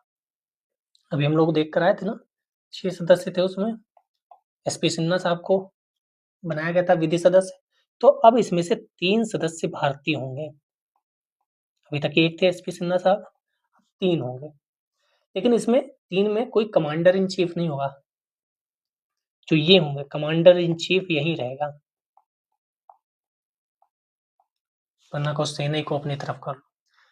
तो फिर से ध्यान से सुनो, 6 जो सदस्य थे वायसराय की परिषद में, उसमें अब 3 भारतीय होंगे, कोई दिक्कत नहीं, लेकिन उन भारतीयों के पास कमांडर इन चीफ का पावर नहीं होगा, कमांडर इन चीफ अभी भी ब्रिटिश ही रहेगा। क्लियर? तो अब देखो धीरे धीरे उत्तरदायी सौंप रहे, उत्तरदायित्व तो सौंप रहे। 1861 में आपको याद आ रहा होगा, 3 लोग थे, बनारस के राजा पटियाला के महाराज और सर दिनकर राव। 1861 में उन्हें मनोनीत किया गया था, कहाँ? विधान परिषद में। फिर एसपी सिन्हा साहब 1909 में कार्यकारी में घुसते हैं, वायसराय की परिषद में, कार्यपालिका वाली। अब यहाँ 3 लोगों को उसमें बैठा दिया जाता है। इसने और क्या किया? सांप्रदायिक आधार पर, मुस्लिम थे उस समय अलग, अब यहाँ इसने सांप्रदायिक आधार पर सिख, भारतीय ईसाई, आंग्ल भारतीय, यूरोपियों, इनके लिए भी पृथक निर्वाचन का सिद्धांत ला दिया। तो आपके लिए मेन क्या होना चाहिए? मेन सिख और ईसाई होना चाहिए, बाकी तो आंग्ल भारतीय। आंग्ल भारतीय पहले अभी भी 2 लोगों को मनोनीत करने का प्रावधान था, अब हटा दिया गया, कहा इतने आंग्ल भारतीय नहीं है कि उन्हें संसद में मनोनीत करो। वर्तमान समय की जो बात हो रही है मैं उसकी बात बता रहा हूँ। फिर से चलते हैं 1919 में। 1919 में 1909 में मुस्लिमों को अलग से पृथक निर्वाचन किया गया। अब उनका पेट नहीं भरा, उन्होंने कहा अभी तो और पृथक करना बाकी है, तोड़ देंगे ना अलग अलग, बिल्कुल सिख अलग पृथक निर्वाचन, ईसाई अलग, आंग्ल भारतीय और यूरोपीय, समझ रहे हो आप? जब 1934 में मैकडोनाल्ड घोषणा होती है, सांप्रदायिक पंचाट आता है 1932 में, सॉरी 1932 में, तब ये लोग दलितों को भी पृथक निर्वाचन में डालेंगे। तब महात्मा गांधी जी की मुंडी घूमेगी और वो यरवदा जेल में बैठ जाएंगे अनशन पर। अब बहुत हो गया, आप पृथक के नाम पर इतना पृथक करते जा रहे हो कि हर जगह पृथक कर रहे हो। मतलब ब्रिटिशर्स का आप सोच रहे हो, वह जान गए थे कि हम लड़ नहीं पाएंगे, हम अन्य तरीकों से चीजें नहीं कर पाएंगे, तो वह 1909 से शुरू कर दिए तोड़ना। हिंदू मुस्लिम अलग किए, अब जाके सिख और ईसाई, आंग्ल भारतीय, यूरोपीय, इनको भी अलग कर दिया। अब वह हिंदुओं के अंदर घुस रहे थे कि अब वहां भी अलग अलग करेंगे, लेकिन हमारे भीमराव अम्बेडकर साहब और महात्मा गांधी जी ने बैठकर पूना पैक्ट किया और ब्रिटिशर्स की जो उम्मीदें थी ना उस पर पानी फेर दिया। और बहुत बड़ा काम हुआ था जिससे हम आजाद हुए, उसमें उसका भी एक योगदान था, वरना हम अलग होते ही जाते। पृथक जो शब्द है ये बड़ा दिक्कत करता है। और जो प्रत्यक्ष निर्वाचन मिला वो क्या सबको मिल गया? नहीं, सबको नहीं मिला था, ये ध्यान रखना। इस कानून ने और क्या किया? संपत्ति, कितनी संपत्ति है आपके पास, टैक्स आप पे कर रहे हो कि नहीं, शिक्षा आप कितनी पढ़े लिखे हो, इनके आधार पर सीमित संख्या में लोगों को मताधिकार मिला, ना कि सबको। तो प्रत्यक्ष निर्वाचन तो हो रहा था, लेकिन मताधिकार किसको मिला था? संपत्ति अगर ज्यादा है उनको, टैक्स पेयर है उनको, जो शिक्षा में कोई ठीक-ठाक शिक्षा पा चुके हैं, उनको ही मताधिकार का प्रयोग मिला था। तो आपसे ये क्वेश्चन पूछा जाएगा, प्रत्यक्ष निर्वाचन कब शुरू हुआ? कब लोगों को मताधिकार का प्रयोग करने को मिला? तो 1919 आप याद रखेंगे, लेकिन केवल इस आधार पर। बाकी सिख ईसाई है, पृथक निर्वाचन हो ही गया। 6 सदस्यों में 3 भारतीय रहेंगे, पहले एसपी सिन्हा साहब थे। केंद्रीय सूची अलग, राज्य सूची अलग बना दी गई। एक आयोग का गठन किया जाएगा 10 साल के बाद, जिसमें पता चलेगा जांच करके कि क्या रहा 10 साल में। द्वैध शासन शुरू हुआ प्रांत में, द्विसदनीय व्यवस्था, लोकसभा राज्यसभा बन गई। आपका यूपीएससी भी बनने की सिफारिश कर दी गई। एक और काम हुआ, क्या हुआ? लंदन में भारत के उच्चायुक्त के कार्यालय का सृजन हुआ। लंदन में भारत का उच्चायुक्त, जैसे भारत राज्य सचिव था, भारत का उच्चायुक्त कहाँ? लंदन में का सृजन किया गया। अब तक भारत सचिव द्वारा किए जा रहे कुछ कार्यों को उच्चायुक्त को स्थानांतरित कर दिया गया। जो पहले राज्य सचिव था भारत का, उसके कुछ काम इसको हस्तांतरित कर दिया गया। कहा कि भैया बहुत बोझ पड़ रहा है राज्य सचिव पे, उसके कुछ काम उच्चायुक्त को हस्तांतरित कर दो, कुछ कार्य। समझ गए? क्यों? क्योंकि भारत के राज्य सचिव पर बहुत ज्यादा काम पड़ रहा था, तो उच्चायुक्त बना दिया गया। कहीं नहीं, ये कहने का मतलब है कि बहुत काम कर रहे हैं हम भारत के लिए। देखो, हम उच्चायुक्त बना दिए, राज्य सचिव से कुछ चीजें छीन कर उसको कर दिए, वो बेहतर काम करेगा। जैसे कई बार आप देखते नहीं हो, राज्यों में कोई मंत्री बढ़िया काम नहीं कर रहा होता है, तो क्या कहते हैं? मंत्री को हटाओ, नया मंत्री लाओ। जनता को बताते हैं, देखो वो अच्छा काम नहीं कर रहा था, ये आया है, अब ये अच्छा काम करेगा। वो मंत्री भी कहता है, देखो हम आ गए ना, जनता को फिर लगता है कि हाँ, अब सब सही हो जाएगा। जब जनता को फिर परेशान होने लगती है जनता, फिर किसी और को चेहरा बना दिया जाता है कि देखो इनको। जनता फिर कहती है हाँ, ये काम करेगा। यही है, बस काम हो रहा है, ये दिखना चाहिए, ये काम कर रहे थे ये लोग। पहली बार केंद्रीय बजट को राज्यों के बजट से अलग कर दिया गया। सूचियां अलग-अलग, कार्य अलग-अलग, बजट भी अलग-अलग, सेंटर का अलग, प्रांत का अलग। राज्य विधानसभाओं को अपना बजट स्वयं बनाने के लिए अधिकृत कर दिया गया। अब स्टेट अपना बजट बना सकते हैं। अब आप देखो 1919 कितना इंपॉर्टेंट है, कितना काम हो रहा है। अब यहाँ से कितने क्वेश्चन बन सकते हैं आप बताओ? पीवाईक्यू उठा के देखो कितने क्वेश्चन बने हैं। यूपीएससी में, पीसीएस में, अलग-अलग जगह पर कितने क्वेश्चन बनते हैं। और कभी भी क्वेश्चन पूछा जा सकता है, ऐसा नहीं कभी नहीं पूछा जाएगा। तो 1919 का कितना इंपॉर्टेंट, सबसे इंपॉर्टेंट आपको अभी तक 1919 लग रहा होगा। मैंने इसलिए पहले से एक पेज छोड़ कर रखा था। आपके शॉर्ट नोट्स भी बन रहे हैं, और क्या चाहिए आपको? बस आप इस वीडियो के बाद अपनी बुक खोल कर एक बार गो थ्रू हो जाइए, आँख बंद करके 10 मिनट इमेजिन कर लीजिए आपने क्या-क्या पढ़ा, सब चीज़ें याद हो जाएँगी। और कुछ इम्पोर्टेंट था? नहीं। 10 साल बाद जो आयोग बनना था, तो आयोग पहले ही बन गया और 1927 में ही साइमन आयोग या साइमन कमीशन भारत आता है। क्वेश्चन पूछा जाता है साइमन कमीशन कितनी बार आया? तो ये वहाँ से 2 बार आए थे, ये ध्यान रखना, बहुत इम्पोर्टेंट है ये 2 बार। गच्चा खा जाते हैं लोग। अभी हाल-फिलहाल में क्वेश्चन आया है, पीसीएस में आया या समीक्षा अधिकारी में आया हो या पेट में आया हो यूपी के, यूपीएससी में आया हो, कहीं तो आया है साइमन कमीशन कितनी बार भारत आया। वहाँ पूछा गया था कब-कब आया। तो अब साइमन आयोग आता है, उस पर भी देखो अलग से पेज है, छोड़ा कुछ नहीं है, सारा कुछ क्लियर करा देंगे। तो पहली बात तो आया कब? तो भाई साहब आए थे 1927 में। क्या था इनका काम? इनका काम था नए संविधान में भारत की स्थिति का पता लगाना, कि भारत तैयार है कि नहीं है तैयार। संविधान में भारत की स्थिति का पता लगाना, भारत तैयार है कि नहीं। 7 सदस्य थे, भारतीय एक भी नहीं थे। यहाँ के लोगों ने कहा भाई साहब एक बात बताओ, कहीं क्या हमारी स्थिति कैसी है ये पता लगाने आए हो? हाँ। और हम ही लोग उसमें शामिल नहीं है। हाँ। हमारी स्थिति हम बेहतर समझते हैं या आप? तो फिर इनके खिलाफ प्रदर्शन हुआ, साइमन गो बैक। इसने रिपोर्ट कब दी? तो 1927 में तुरंत तो रिपोर्ट देगा नहीं। 1930 में भाई साहब रिपोर्ट देते हैं। तब तक खेला हो गया था। फिर इन्हें गोलमेज सम्मेलन बुलाना पड़ा। तृतीय गोलमेज सम्मेलन में गांधी जी गए भी कांग्रेस की तरफ से, बात नहीं बनी। फिर 1932 में बात नहीं बनी तो 1932 में कुछ तो करना था, तो उन्होंने सांप्रदायिक अवार्ड फिर से दलितों को भी पृथक निर्वाचन कर दो, इन्हें और तोड़ो। लेकिन हमारे पास दो महान नेता थे जिन लोगों ने समझा कि कहानी क्या हो रही है। इसके चलते दोनों लोग बैठे और बात की और कहा भाई हमें आरक्षण दे दो, लेकिन पृथक ना लगाओ शब्द, पृथक नहीं होगा।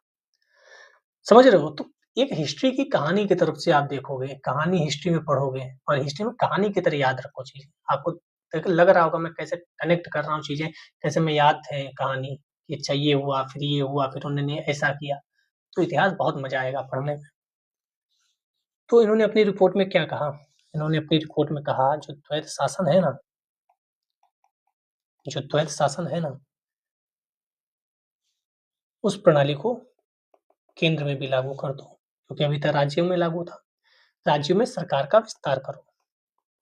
मतलब राज्य को इन्होंने ठीक काम करवा दिया, लेकिन केंद्र नहीं। ये नहीं कहा कि केंद्र में भारतीयों को पावर दो। ब्रिटिश भारत के संघ की स्थापना सांप्रदायिक निर्वाचन व्यवस्था, इन्हीं ने ही कहा था सांप्रदायिक निर्वाचन व्यवस्था। तभी ये सब आप पढ़ोगे उसमें अपनी बुक में कि सांप्रदायिक निर्वाचन को जारी रखो। ठीक है। फिर 3 गोलमेज सम्मेलन होते हैं। अम्बेडकर साहब तीनों में जाते हैं, ये भी प्रश्न पूछा जाता है। कांग्रेस नहीं जाती है, फिर दूसरे में कांग्रेस को भेजा जाता है। गांधी इरविन पैक्ट होता है, गांधी इरविन बैठते हैं, कहते हैं भाई साहब आओ तो कम से कम बात तो करो आके। गांधी जी जाते हैं, वहां बात नहीं बनती है तो वह छोड़ के चले आते हैं। 3 गोल में सम्मेलन हुए, उसमें संवैधानिक सुधारों पर एक श्वेत पत्र व्हाइट पेपर जारी हुआ। क्या ये उसका मतलब था? कोई मतलब नहीं था। लेकिन इस समिति की सिफारिशों के बाद 1935 में क्या आता है, ये भी क्वेश्चन पूछा जा चुका है। भारत परिषद अधिनियम, ये भी क्वेश्चन पूछा जा चुका है कि 1935 में भारत परिषद अधिनियम जो आया था वह साइमन कमीशन की सिफारिशों के आधार पर आया था। यस, उसी की सिफारिश के आधार पर आया था। लेकिन संशोधन तो होते ना, सिफारिश कोई करता है, पूरी सिफारिश मान थोड़ी ली जाती है। तो संशोधन के साथ आया था, ये हमेशा ध्यान रखना। जैसे स्वर्ण सिंह समिति ने सिफारिश की, सभी सिफारिश मान नहीं ली गई, कुछ मानी गई, कुछ संशोधन किए गए, कुछ नहीं भी मानी गई। तो ये हमेशा ध्यान रखना, सिफारिश 100% मानी जाए ये आवश्यक नहीं है। सांप्रदायिक अवार्ड क्या है? अगस्त 1932। मैकडोनाल्ड प्रधानमंत्री थे, इसलिए मैकडोनाल्ड घोषणा भी बोलते हैं, मैकडोनाल्ड घोषणा भी बोलते हैं, क्योंकि प्रधानमंत्री थे ये पीएम साहब थे। अल्पसंख्यकों के प्रतिनिधित्व पर एक योजना की घोषणा की, कम्युनल अवार्ड या सांप्रदायिक अवार्ड। इसने मुस्लिम सिख ईसाई जो पहले से चल रहा था वह तो चलेगा ही, अब इसे दलितों तक भी विस्तारित कर दिया गया। दलित भी पृथक निर्वाचन मंडल के हिसाब से चीजें होंगी। गांधी जी बहुत दुखी हुए क्योंकि उन्हें पता था ये सब क्यों हो रहा है। गांधी जी ने क्या कहा? उसमें यरवदा जेल में थे कि बात नहीं मानी कोलमे सम्मेलन में, यहाँ आकर फिर से आंदोलन करने लगे तो यरवदा जेल में बंद कर दिया गया था इन्हें। वहां इन्होंने अनशन शुरू कर दिया। सोचो, आदमी जेल में अनशन कर रहा है, हम लोग कमरे में नहीं पढ़ पा रहे हैं। मुझे सबसे ज्यादा मोटिवेशन इन्हीं लोगों से मिलता है।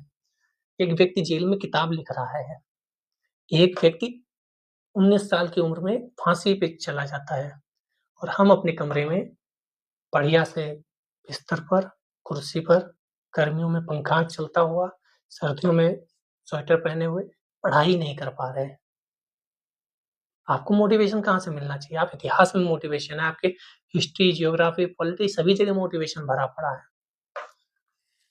आप जब जियोग्राफी पढ़ते हैं तो कैसे नदियां पहाड़ों से को चीरती हुई बढ़ रही हैं, सब प्रगति कर रहे हैं, सब काम कर रहे हैं। आप मोटिवेशन अलग से चाहिए रील्स के लिए। तो इन सबको याद रखो कि कैसे यरवदा जेल में थे और वहीं अनशन शुरू कर दिया। नहीं, हम तो खिलाफ हैं। तो इन सबके बीच समझौता हुआ फाइनली ये कहा गया कि पृथक निर्वाचन नहीं, लेकिन हाँ, कुछ चीज़ों पर आरक्षण कुछ सीटों पर आपको मिल जाएगा। आरक्षण की सीटें बढ़ा दी गई, आज भी जैसे आप जानते हो आरक्षण मिलता है। तो अगर मेरे गाँव से कोई दलित व्यक्ति चुनाव लड़ रहा है, हालाँकि मैं इन सब में मानता नहीं हूँ, व्यक्ति बढ़िया होना चाहिए, कोई भी हो, दलित व्यक्ति अगर चुनाव लड़ रहा है, तो उसको वोट सब देते हैं। तो अब क्या होता है, अगर 4 लोग खड़े हैं, चारों एससी कम्युनिटी से अगर हैं, तो हर व्यक्ति जनरल भी इन्हीं में से किसी को वोट देगा, ओबीसी इन्हीं में से किसी को वोट देगा, ठीक है? पहले क्या था कि एससी ही खड़ा होगा, एससी ही वोट करेंगे, बाकी सब किनारे। तो ये ना हो, पहले ही 2-3 जगह मतलब मुस्लिम, सिख, ईसाई सभी जगह कर दिया था, तो इसको बचा लिया गया और बहुत ही अच्छा काम हुआ उस समय, वरना और चीज़ें बिगड़ सकती थी। तो जो मेन पॉइंट है वो मैंने लिख ही दिए है, बस इतना याद रखो। पैक्ट हुआ था, पूना समझौता बोलते हैं उसे, तो क्या याद रखो, पूना समझौता। कांग्रेस नेताओं और अम्बेडकर साहब के मध्य, या ऐसा कहें कांग्रेस नेताओं और दलित नेताओं के बीच, ठीक है? आरक्षण यहाँ से बढ़ा दी गई सीटें, ये ध्यान रखिएगा, बाकी इतिहास में बहुत विस्तार से पढ़ोगे। अब आता है वन एंड ओनली वन 1935 का भारत शासन अधिनियम। क्यों बोला ये? क्योंकि यहाँ से काफ़ी चीज़ें आपके संविधान में भी ली गई हैं। तो आपका संविधान बनेगा 1947 के बाद, 1946 के बाद, उसमें यहाँ से भी काफ़ी चीज़ें होंगी, तभी ये और ज़्यादा महत्वपूर्ण है।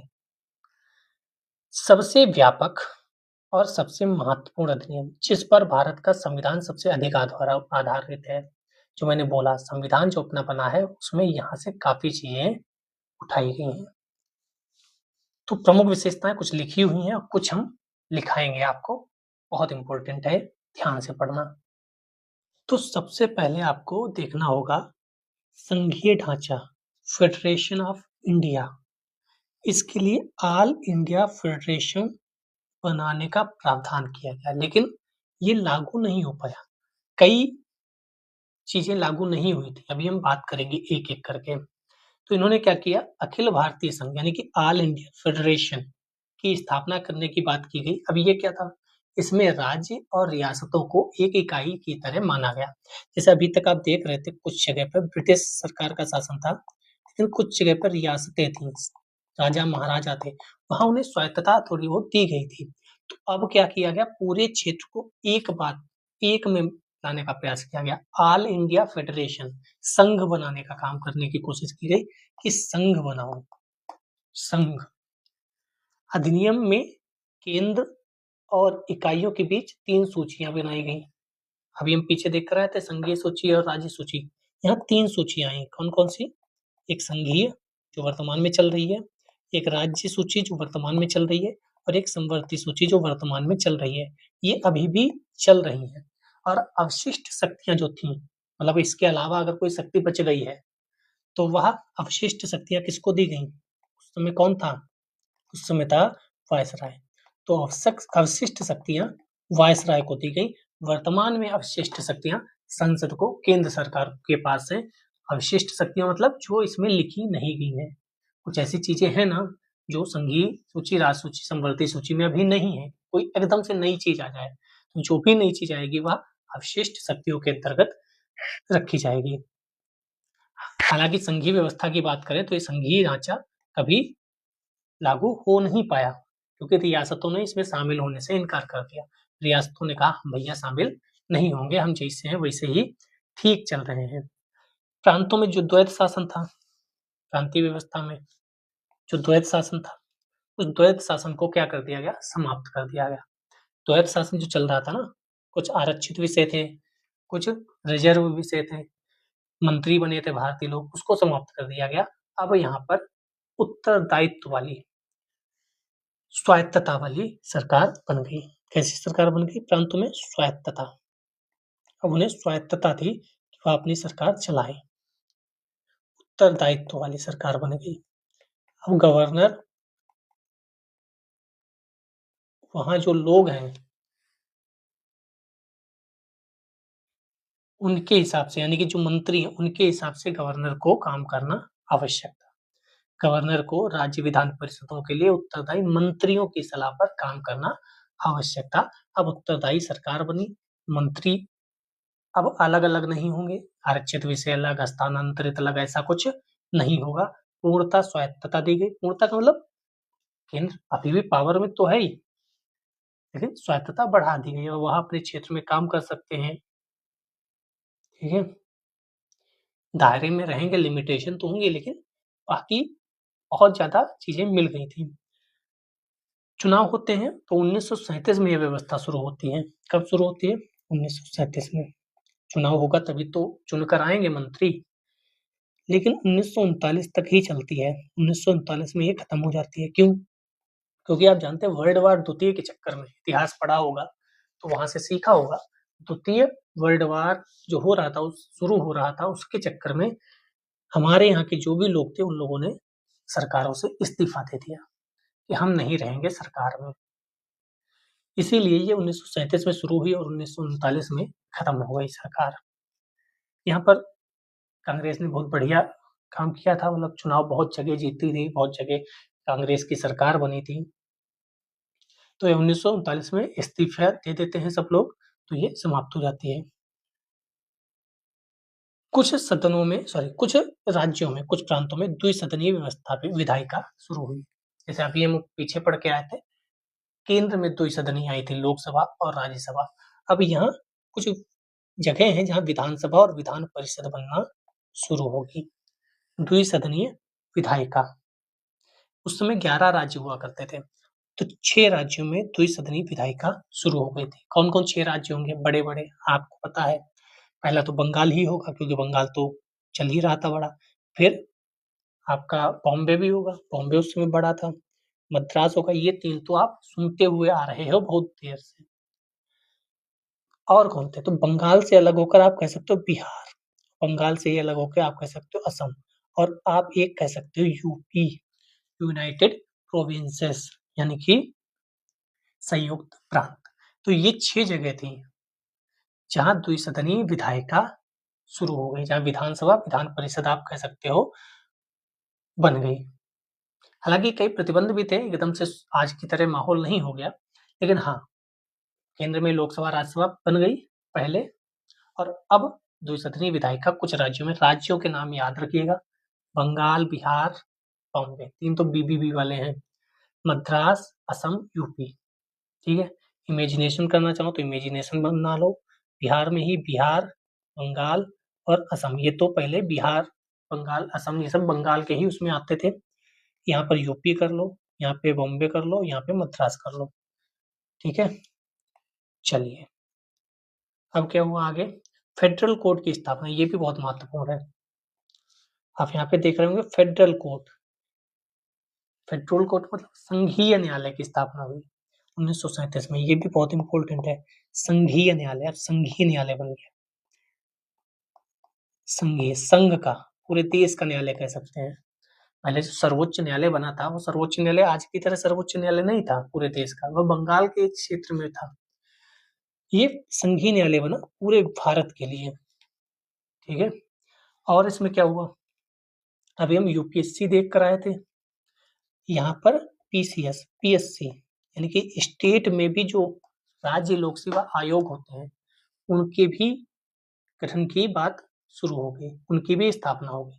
और सिर्फ राज्य लोक सेवा आयोग नहीं, आप आज सुनते होंगे संयुक्त राज्य लोक सेवा आयोग। कई राज्य मिलकर भी एक साथ परीक्षा अगर कराने का प्रयास करें तो वो संयुक्त राज्य लोक सेवा आयोग होता है, वह भी बन गया। तो लोक सेवा आयोग केंद्र वाली, या कह सकते हैं यूपीएससी, 1919 के प्रावधानों के तहत आई 1926 में। और पीसीएस जो होते हैं, पीएससी, राज्य लोक सेवा आयोग, संयुक्त राज्य लोक सेवा आयोग, यह सब 1935 के अधिनियम में आया। ठीक है, और क्या क्या हुआ? आरबीआई, आरबीआई एक्ट आता है, आरबीआई बनती है, इंपॉर्टेंट है आरबीआई भी, संघीय न्यायालय, यू और स्टेट पीसीएस, ये सब इंपॉर्टेंट है। और क्या हुआ? और कुछ लिखा है? नहीं लिखा है तो हम लिखते रहते हैं, आप देखते रहो। केंद्र में द्वैध शासन जो राज्यों में था ना, अब राज्यों में द्वैध शासन समाप्त हो गया, लेकिन केंद्र में द्वैत शासन प्रणाली का आरंभ किया गया। हालाँकि ये लागू नहीं हो पाया, ठीक है? आरक्षित विषय और स्थानांतरित विषय, हालाँकि ये लागू नहीं हो पाया, लेकिन ये विचार तो किया ही गया था। और एक काम हुआ, जो मताधिकार था ना, कुछ लोगों को मिला था, वो मताधिकार बढ़ाया गया। अब लगभग भारत के 10% लोग मत का प्रयोग कर सकते थे। तो मताधिकार का विस्तार किया गया। धीरे-धीरे ये बढ़ा रहे हैं चीज़ें। तो अभी हम फिर से देख लें तो मताधिकार का प्रयोग करना पहली बार वो शुरू हुआ था, लेकिन कुछ ही लोगों को, शिक्षा, टैक्स और अमीरों को। अब मताधिकार को बढ़ा के 10% लोगों पर कर दिया गया। केंद्र में द्वैत शासन यानी आरक्षित विषय और स्थानांतरित विषय शुरू किए गए, लेकिन वह शुरू नहीं हो पाए, ठीक है? लागू नहीं हो पाए। आरबीआई आता है बन के 1935 के अधिनियम के तहत। राज्य लोक सेवा आयोग, संयुक्त राज्य लोक सेवा आयोग आता है। आपका फेडरल कोर्ट की स्थापना यानी संघीय न्यायालय की स्थापना भी होती है। जो सूचियां हैं, आज आप पढ़ते होंगे सूची, संयुक्त संघीय सूची, राज्य सूची, समवर्ती सूची, अवशिष्ट सकते हैं, ये भी यहाँ से आई है। द्विसदनीय विधायिका प्रांतों में शुरू हुई। कौन-कौन से प्रांत थे? बॉम्बे, बिहार, मद्रास, बंगाल, असम और संयुक्त प्रांत। प्रांतीय स्वायत्तता, द्वैत शासन समाप्त हो गया। स्वायत्तता मतलब सरकार बनी तो सरकार की जो चुनकर लोग आए उन्हें इसको मंत्री बनाया गया। अब गवर्नर को उनके हिसाब से काम करना होता था। लेकिन 1937 में चुनाव के बाद सरकार बनी। 1939 में सभी लोगों ने इस्तीफा दे दिया। क्यों? क्योंकि वर्ल्ड वार सेकंड जो था उसमें ये लोग भारत को भी ज्वाइन कराना चाहते थे, जबकि भारत के लोग कह रहे थे हम तभी सपोर्ट करेंगे आपका जब आप हमें यह बता दोगे कि वर्ल्ड वार सेकंड के खत्म होते ही हम आपको आजाद कर देंगे, हम आपको स्वतंत्रता दे देंगे। संघीय ढांचे का प्रस्ताव आया, जो कि पूरा नहीं हो पाया। रियासतों ने अखिल भारतीय संघ की स्थापना नहीं हो सकी क्योंकि रियासतों ने शामिल होने से मना कर दिया। प्रांत में स्वायत्तता आ गई। ये सब तो हम लोगों ने देख लिया। और यहाँ से भारत के जो संविधान है उसमें भी बहुत सी चीजें आई, ठीक है? तो आप यही देख लो क्या-क्या आरबीआई अभी भी है आपका, यूपीपीसीएस, संयुक्त राज्य ये भी है, ये भी आपको अनुसूची में मिलेगा। संघीय न्यायालय, प्रांतों को स्वायत्तता, तो बहुत कुछ चीजें आज भी हमारे पास हैं। और वो तो दलित पृथक निर्वाचन वाला वो तो हम लोगों ने देख लिया। अब आता है हमारा देश आजाद होता है 1947 का भारतीय स्वतंत्रता अधिनियम। भारत स्वतंत्रता अधिनियम, भारत को आजाद करने के लिए। तो आपको ये ध्यान रखना है, इससे पहले संविधान सभा बन चुकी है। संविधान सभा बन चुकी है 1946 में। 1947 में ये आता है। कब आता है? 20 फरवरी 1947। ब्रिटिश प्रधानमंत्री कौन है? एटली है। उस समय के प्रधानमंत्रियों के नाम याद रखिएगा, जैसे इटली, इटली नहीं है। जैसे उस समय मैकडोनाल्ड थे तो मैकडोनाल्ड घोषणा होती है। इस समय इटली है प्राइम मिनिस्टर ऑफ ब्रिटेन। इन्होंने घोषणा की कि 30 जून 1947 को भारत में ब्रिटिश शासन समाप्त हो जाएगा। 30 जून 1947 को भारत में ब्रिटिश शासन समाप्त हो जाएगा। इसके बाद सत्ता उत्तरदायी भारतीय हाथों में सौंप दी जाएगी। इस घोषणा पर मुस्लिम लीग ने आंदोलन किया। अब मुस्लिम लीग आंदोलन क्यों कर रही थी? क्योंकि उसे अलग चाहिए था देश, जो कि नहीं मिल रहा था। भारत के विभाजन की बात कही। 3 जून 1947 को ब्रिटिश सरकार ने फिर स्पष्ट किया कि 1946 में जो संविधान सभा गठित हुई है, संविधान उन क्षेत्रों पर लागू नहीं होगा जो इसे स्वीकार नहीं करेंगे। ये बड़ी बात कह दी गई। क्या कहा गया?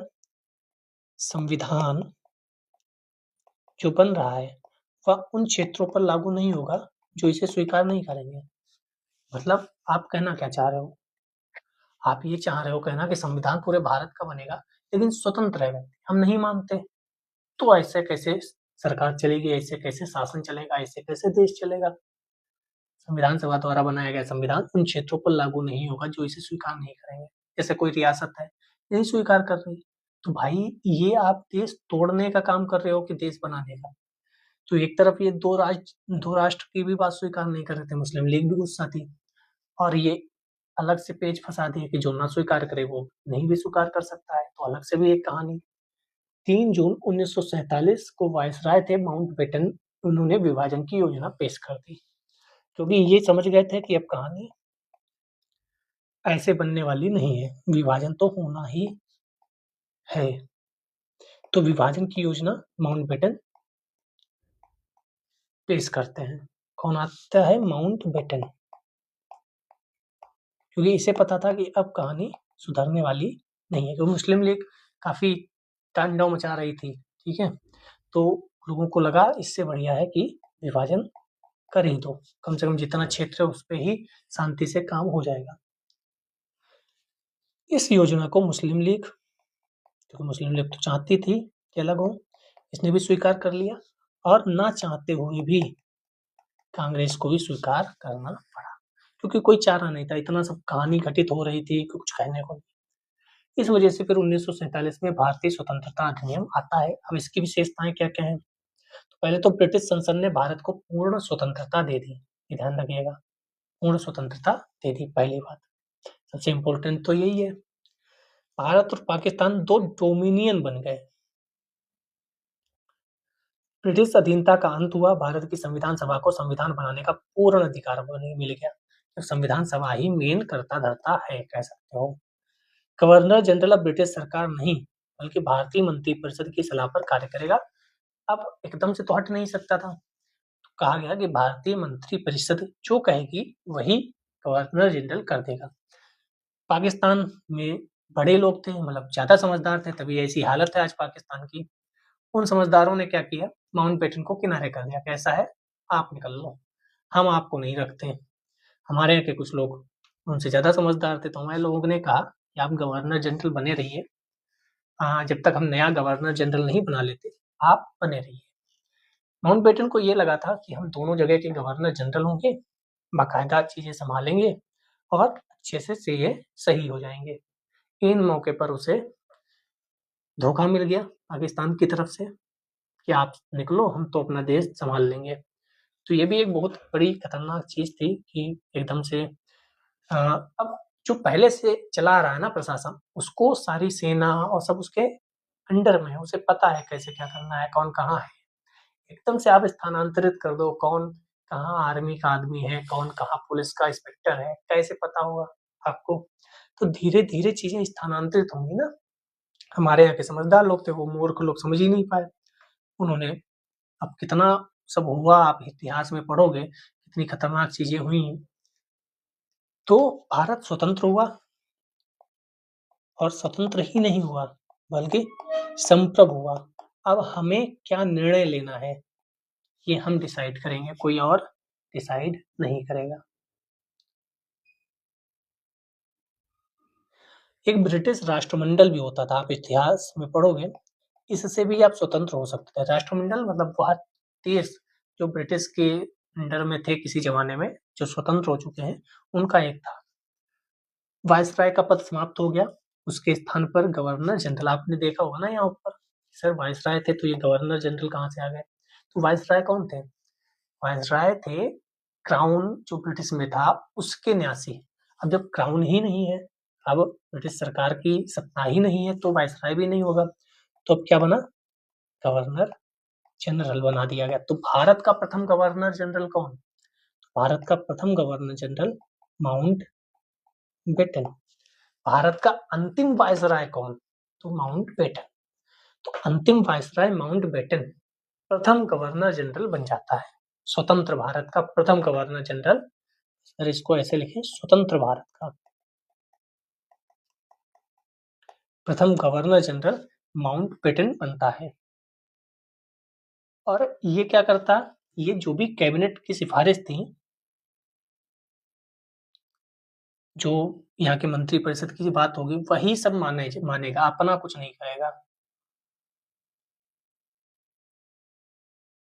ठीक है। अब इसमें कोई ब्रिटेन का नियंत्रण नहीं था, जिसको चाहो आप गवर्नर जनरल बनाओ। तो भारत ने इन्हीं को बना दिया, क्योंकि ये चल रहे थे ना उस समय, इन्हें एकदम से सब कुछ छीन लेना उतना आसान नहीं है। पाकिस्तान ने कहा भैया हम नहीं बनाएंगे, आप जाओ, क्योंकि आप स्वतंत्र हो, संप्रभु हो, आप जैसा चाहो वैसे करो। तो पाकिस्तान ने वैसे किया अपना। इसने दोनों डोमिनियन राज्यों में संविधान सभाओं को अपने देशों का संविधान बनाने, उसके लिए किसी भी देश के संविधान को अपनाने की शक्ति थी। कोई भी कहीं का भी संविधान अपना सकता है। सभाओं को यह भी शक्ति थी कि वे किसी भी ब्रिटिश कानून को समाप्त करने के लिए कानून बना सकते हैं। तो जो संविधान सभा थी, उसको यह भी शक्ति थी कि जितने पहले कानून बन चुके हैं, जो अभी तक हम लोगों ने पढ़ते हुए आए हैं, कोई भी कानून आप समाप्त कर सकते हो और कोई भी नया कानून बना सकते हो। यहाँ तक कि उन्हें स्वतंत्रता अधिनियम जो हम पढ़ रहे हैं, यही 1947, इसको भी समाप्त करने का अधिकार था। मतलब आप कुछ भी कर सकते हो। जो आप जिसके तहत ये मिला हुआ है ना, संविधान सभा के किसी भी कानून संविधान सभा किसी भी कानून को निरस्त कर सकती है, वो इस कानून को भी निरस्त कर सकती है जो 1947 में आया है। ये क्वेश्चन पूछा जा चुका है कई एग्जाम्स में। इसने दोनों डोमिनियन राज्य जो भारत और पाकिस्तान थे, संविधान सभाओं को यह शक्ति प्रदान की कि वे नए संविधान का निर्माण एवं कार्यान्वित होने तक अपने-अपने संबंधित क्षेत्रों के लिए विधानसभा बना सकती है। आप अपने-अपने क्षेत्रों के लिए विधानसभा भी बना सकती हो। 15 अगस्त 1947 के बाद ब्रिटिश संसद में पारित हुआ कोई भी अधिनियम दोनों डोमिनियन पर तब तक लागू नहीं होगा जब तक कि डोमिनियन इस कानून को मानने के लिए कानून नहीं बना लेगी। यानी कि ब्रिटिश जो संसद है उसका कोई रोल नहीं रह गया, ये समझ लो आप। इस कानून ने ब्रिटेन में भारत सचिव का पद समाप्त कर दिया। जब ब्रिटिश का कोई लेना देना ही नहीं है, तो भारत सचिव हो चाहे भारत कोई भी लोग हों, वो सब खत्म हो गए। मतलब खत्म हो गए मतलब पद समाप्त हो गया। सभी शक्तियां राष्ट्रमंडल मामलों के राज्य सचिव को स्थानांतरित कर दी गई। भारत सचिव कब बना था ये? भारत सचिव बना था 1935 में। ठीक है, हमने पीछे पढ़ा होगा, शायद आप देख लेना। 1947 15 अगस्त भारतीय रियासतों पर ब्रिटिश संप्रभुता की समाप्ति की घोषणा हो गई। अब रियासत भी स्वतंत्र है, पूरा भारत ही स्वतंत्र हो गया, तो रियासत पर भी ब्रिटिश का कोई कब्जा नहीं है। साथ ही आदिवासी क्षेत्र समझौता संबंधों पर भी ब्रिटिश हस्तक्षेप समाप्त हो गया। आदिवासियों के साथ जो समझौता था वह भी समाप्त हो गया। अब सारे समझौते कौन करेगा? भारत सरकार करेगी। भारतीय रियासतों को यह स्वतंत्रता दी कि चाहे भारत में चाहे पाकिस्तान में या स्वतंत्र रह सकते हैं। यही सबसे बड़ी समस्या थी। आप चाहो तो भारत में रहो, आप चाहो तो पाकिस्तान में रहो, आप चाहो तो स्वतंत्र रहो। सबसे बड़ी दिक्कत यही थी। अब मान लो कोई रियासत, कोई क्या हैदराबाद ही मान लो, यहाँ बैठी हुई है, अब वो कहे कि हम तो पाकिस्तान में मिलेंगे। अब आप बताओ कैसे ये प्रैक्टिकली संभव हो सकता है? बहुत ज़्यादा दिक्कतें होंगी ना। आप चारों तरफ से भारत है, अब एयर स्पेस भी भारत का है। अब आप कैसे यहाँ राजस्थान से होते हुए पाकिस्तान और इधर बांग्लादेश जो पहले पाकिस्तान ही था, कैसे आप संबंध स्थापित करोगे? आपका तो भारत में ही रहना ज़्यादा उचित रहता। ठीक है, हालाँकि सरदार वल्लभ भाई पटेल ने फिर कमान संभाली और कहा बेटा आओ मिलते हैं। ठीक है, तो ये बहुत बड़ी समस्या थी कि आप कहीं भी शामिल हो सकते हो। इस अधिनियम ने नया संविधान बनने तक प्रत्येक डोमिनियन में शासन संचालित करने एवं भारत शासन अधिनियम 1935 के तहत उनकी प्रांतीय सभाओं में सरकार चलाने की व्यवस्था की। जो 1935 का था, अब एकदम से संविधान सभा बन नहीं जाएगी, संविधान बन नहीं जाएगा। तो कहा 1935 वाला एक्ट तब तक आप चाहो तो चालू रख सकते हो, चाहो तो संशोधन भी कर सकते हो, कोई दिक्कत नहीं, क्योंकि अब तो आप स्वतंत्र हो। अपने आसान, अपने सरल करने के लिए चाहो तो 1935 का एक्ट ले लो, चाहो तो उससे पिछले के एक्ट का कुछ कर लो और चाहो तो उसमें संशोधन करके चला लो, क्योंकि कानून तो चाहिए आपको ना, कोई ना कोई तो चीजें चाहिए ना। ब्रिटिश शासक को विधेयकों पर मताधिकार और उन्हें स्वीकृत करने के अधिकार से वंचित कर दिया गया। ब्रिटिश शासक का क्या ही रोल है? कोई रोल नहीं है। सिंपल सी बात है, इसमें कॉमन सेंस यूज करो। ब्रिटिश शासक के नाम पर गवर्नर जनरल को किसी भी विधेयक को स्वीकार करने का अधिकार प्राप्त था। ब्रिटिश शासक के कोई लेना देना नहीं था, लेकिन जो यहाँ गवर्नर जनरल था, वह तो अभी गवर्नर जनरल हम लोगों ने बनाया था ना, तो उसका तो महत्व तो रहेगा। इसके तहत भारत के गवर्नर जनरल प्रांतीय गवर्नरों को राज्यों का संवैधानिक प्रमुख नियुक्त किया गया। इन्हें सभी मामलों पर राज्यों की मंत्री परिषद के परामर्श पर कार्य करना था, चाहे प्रांत का गवर्नर हो, चाहे भारत का गवर्नर जनरल हो। ठीक है, वह सब मंत्री परिषद के अनुसार ही काम करेंगे, क्योंकि मंत्री परिषद ही मेन हो गई। और गवर्नर जनरल तो हमने पहला माउंटबेटन को ही बनाया था, तो उन सबको काम मंत्रिपरिषद के द्वारा जो कहा जाएगा वही किया करना पड़ेगा, ठीक है। इसने शाही उपाधि से भारत का सम्राट शब्द समाप्त कर दिया। भारत का सम्राट, क्राउन, ब्रिटिश संसद, उन सबका कोई लेना देना नहीं, एक लाइन में समझ लो। भारत के राज्य सचिव द्वारा सिविल सेवा में नियुक्तियां करने, पदों में आरक्षण करने की प्रणाली समाप्त कर दी गई। भारत का राज्य सचिव, भारत का राज्य सचिव कहाँ था? ब्रिटेन में था ना, कोई लेना देना इसका अब नहीं रहेगा। 1947 से पूर्व के सिविल सेवा कर्मचारियों को वही सुविधाएं मिलती रहेंगी जो उन्हें पहले से प्राप्त थी। जो पहले से सिविल सेवक हैं, उनको थोड़ी खत्म कर दिया जाएगा, वो तो जैसे हैं वैसे रहेंगे। और सरकार अगर उन्हें खत्म करना चाहे, तो खत्म का मतलब मैं हमेशा पद की बात कर रहा हूँ, उनका पद, उनका दायित्व छीनना चाहे तो उन्हें हटा सकती है, लेकिन सरकार के बदलने पर या ब्रिटिश क्राउन के हटने से और भारत के स्वतंत्र होने से अपने आप इनके पद खत्म नहीं होंगे, ये ध्यान रखो। हर कोई भ्रष्टाचारी है तो सरकार हटाएगी, ना कि अपने आप हट जाएंगे, समझ रहे हो आप? जैसे ऐसे मान लो कि किसी राज्य में कांग्रेस की सरकार थी, अब भाजपा की सरकार आ रही, तो पहले जितने सिविल सेवक थे वो सब रिटायर थोड़ी हो जाएंगे, हट थोड़ी जाएंगे। हाँ, उनमें से कोई भ्रष्टाचारी है तो आने वाली सरकार उसको हटा सकती है, ठीक है। और सुविधाएं भी वही मिलती रहेंगी, ये थोड़ी पहले डीएम साहब थे अब डीएम साहब नहीं रह जाएंगे, डीएम ही साहब रहेंगे जब तक सरकार दूसरी जो आई है और उन्हें हटाएगी नहीं तब तक, ठीक है। तो ये भी ध्यान रखिएगा। इसने भारत के राज्य सचिव द्वारा, ये तो हमने बात कर ली। 14-15 अगस्त 1947 की मध्य रात्रि को भारत में ब्रिटिश शासन का अंत हो गया, हम लोग जानते हैं। 2 नए डोमिनियन बने, भारत पाकिस्तान। माउंटबेटन नए डोमिनियन भारत के प्रथम गवर्नर जनरल बने, ये ध्यान रखिएगा। स्वतंत्र भारत के प्रथम गवर्नर जनरल, अभी हम ऊपर भी बता कर आए, माउंटबेटन बने थे, जो कि भारत के अंतिम वायसराय थे। दोनों ध्यान रखिएगा, बहुत पूछा जाता है, अंतिम वायसराय। उन्होंने जवाहरलाल नेहरू को भारत के पहले प्रधानमंत्री के रूप में शपथ दिलाई। तो फर्स्ट प्राइम मिनिस्टर कौन बनते हैं? जवाहरलाल नेहरू। मजे की बात तो यहीं पर है, ध्यान रखिएगा, प्रधानमंत्री को शपथ कौन दिलाता है? भारत का राष्ट्रपति। कौन? भारत का राष्ट्रपति। क्वेश्चन सीधे पूछा जाएगा, क्या भारत के सभी प्रधानमंत्रियों को भारत के राष्ट्रपति ने शपथ दिलाई? नहीं, first prime minister Jawaharlal Nehru को शपथ अंतिम वायसराय, प्रथम गवर्नर जनरल माउंटबेटन ने दिलाई थी, भारत के राष्ट्रपति ने नहीं। समझ रहे हो आप? बहुत इंपॉर्टेंट ये लाइन है, क्योंकि आप जब फ्लो में पढ़ोगे क्वेश्चंस को तो आप हो सकता है टिक करके भाग जाओ, लेकिन ध्यान रखना, पहले प्रधानमंत्री जवाहरलाल नेहरू को शपथ राष्ट्रपति महोदय ने नहीं बल्कि अंतिम गवर्नर जनरल माउंटबेटन ने दिलाई थी। 1946 में बनी संविधान सभा को स्वतंत्र भारतीय डोमिनियन की संसद के रूप में स्वीकार कर लिया गया। जो संविधान सभा थी उसी को संसद मान लिया गया, क्योंकि तब संसद नहीं थी, न इतनी जल्दी चुनाव हो सकते थे, तो जो संविधान सभा थी उसी को मान लिया गया संसद। जब वह संविधान बनाएगी तो संविधान सभा होगी, जब वह अन्य काम करेगी तो वह संसद होगी।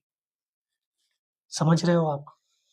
अब अंतरिम सरकार में कौन क्या था, ये भी प्रश्न बहुत पूछा जाता है। तो प्रधानमंत्री तो हम लोगों ने देख लिया, हम बोलते रहेंगे, आप चाहो तो किताब में नोट कर लो, चाहो तो एक बार सुन लेना।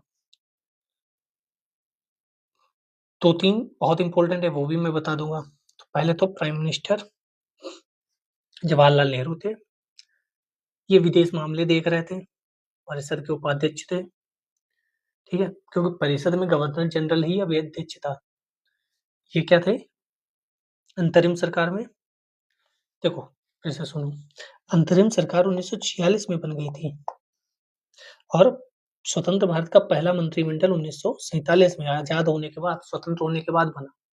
तो जो अंतरिम सरकार थी, मैंने गलत लिख दिया, प्राइम मिनिस्टर नहीं थे यहाँ। प्राइम मिनिस्टर कहाँ होंगे? स्वतंत्र भारत के प्राइम मिनिस्टर होंगे, यहाँ तो उपाध्यक्ष थे, क्योंकि मेन अभी गवर्नर जनरल था, क्योंकि आजाद नहीं हुआ था देश। उपाध्यक्ष और विदेश मंत्रालय ये सब कौन देखते रहे थे? जवाहरलाल नेहरू। राष्ट्रमंडल संबंध, ऐसे ही गृह, होम मिनिस्टर, गृह मंत्रालय, सूचना एवं प्रसारण तो वल्लभ भाई पटेल। खाद्य एवं कृषि, खाद्य कृषि ये कौन देख रहे थे? तो राजेंद्र प्रसाद, राजेंद्र बाबू। उद्योग एवं नागरिक आपूर्ति, जॉन मथाई। श्रम का कई बार क्वेश्चन अलग अलग जगह पर आया है। जगजीवन राम। रक्षा, सरदार बलदेव सिंह।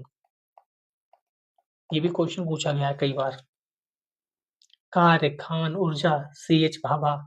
वित्त, ये बहुत इंपॉर्टेंट है क्योंकि ये वित्त जो था वह लियाकत अली, मुस्लिम लीग से थे ये। लियाकत अली, क्वेश्चन कई बार पूछा गया है। डाक, रेलवे, रेलवे आसफ अली, ये भी क्वेश्चन पूछा गया है अलग अलग एग्जाम्स में। शिक्षा, कला, श्री राजगोपालाचारी। वाणिज्य, चुंदरीधर। स्वास्थ्य, गजनफर अली खान। और विधि, जोगेंद्र नाथ मंडल। तो ये लिस्ट आपको रटी होनी चाहिए अंतरिम सरकार में। रटी मतलब रटी होनी चाहिए, आपकी किताब में दी होगी। अब आते हैं जब देश आजाद हो गया तो यही लोग कहीं ना कहीं स्वतंत्र भारत का पहला मंत्रिमंडल जो बना उसमें आ गए, कुछ चीजें बदल गई। जैसे प्राइम मिनिस्टर जवाहरलाल नेहरू रहे, विदेश मामले जवाहरलाल नेहरू, बस उसमें ध्यान रखना वैज्ञानिक काम जो था वह भी जवाहरलाल नेहरू देख रहे थे। सरदार वल्लभ भाई पटेल जो थे वही गृह, सूचना, प्रसारण, राज्यों के मामले वो आ गए मेन रूप से। तो जवाहरलाल नेहरू फिर वल्लभ भाई पटेल। राज्यों का जो मामला है, राज्यों का पुनर्गठन, ये सब वल्लभ भाई पटेल साहब देख रहे थे, गृह मंत्रालय देख रहे थे। राजेंद्र प्रसाद खाद्य एवं कृषि जो ऊपर थे।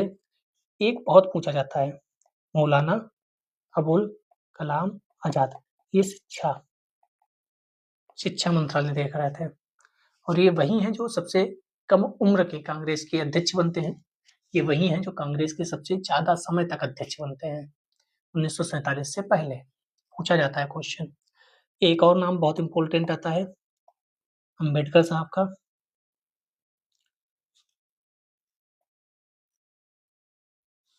BR अंबेडकर साहब, ये क्या बनाए गए थे? तो ये विधि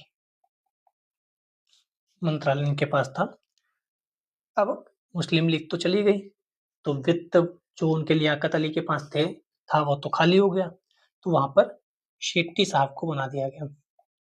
तो शेट्टी, शेठ, इससे मैं याद रखता हूँ RK षणमुगम शेट्टी, RK शेट्टी। ठीक है। श्रम जगजीवन राम जी के पास था, तो जगजीवन राम जी के पास ही श्रम था। स्वास्थ्य अमृत कौर। रक्षा बलदेव साहब के पास था, तो रक्षा उनके पास ही रहा। श्यामा प्रसाद मुखर्जी नाम इम्पोर्टेंट है। श्यामा प्रसाद मुखर्जी जनसंघ के संस्थापक, इन्हें उद्योग और आपूर्ति का मंत्रालय दिया गया था। गाडगिल साहब को खान मंत्रालय, गाडगिल समिति भी आप पढ़ेंगे। तो ये सब लिस्ट इम्पोर्टेंट है दोनों, याद रखिएगा, अंतरिम सरकार और स्वतंत्र भारत का पहला मंत्रिमंडल। यह भी ध्यान रखना कौन लोग थे जो अंतरिम सरकार में भी थे और जो मंत्रिमंडल भारत के आजाद होने के बाद बना उसमें भी थे। अंतरिम सरकार में ये ध्यान रखना उपाध्यक्ष थे जवाहरलाल नेहरू, अध्यक्ष नहीं थे। क्वेश्चन हाल फिलहाल में ये पूछा गया कहीं। जो जवाहरलाल नेहरू थे वो उपाध्यक्ष थे, अध्यक्ष कौन था? तो वायसराय ही था। ठीक है, क्योंकि अभी आजाद नहीं हुआ देश, अभी वायसराय उपस्थित है। तो 1773 से 1947 तक की हम लोगों ने कहानी देखी, कैसे हम लोग संविधान सभा तक आए, कैसे हमें संविधान सभा मिलेगी।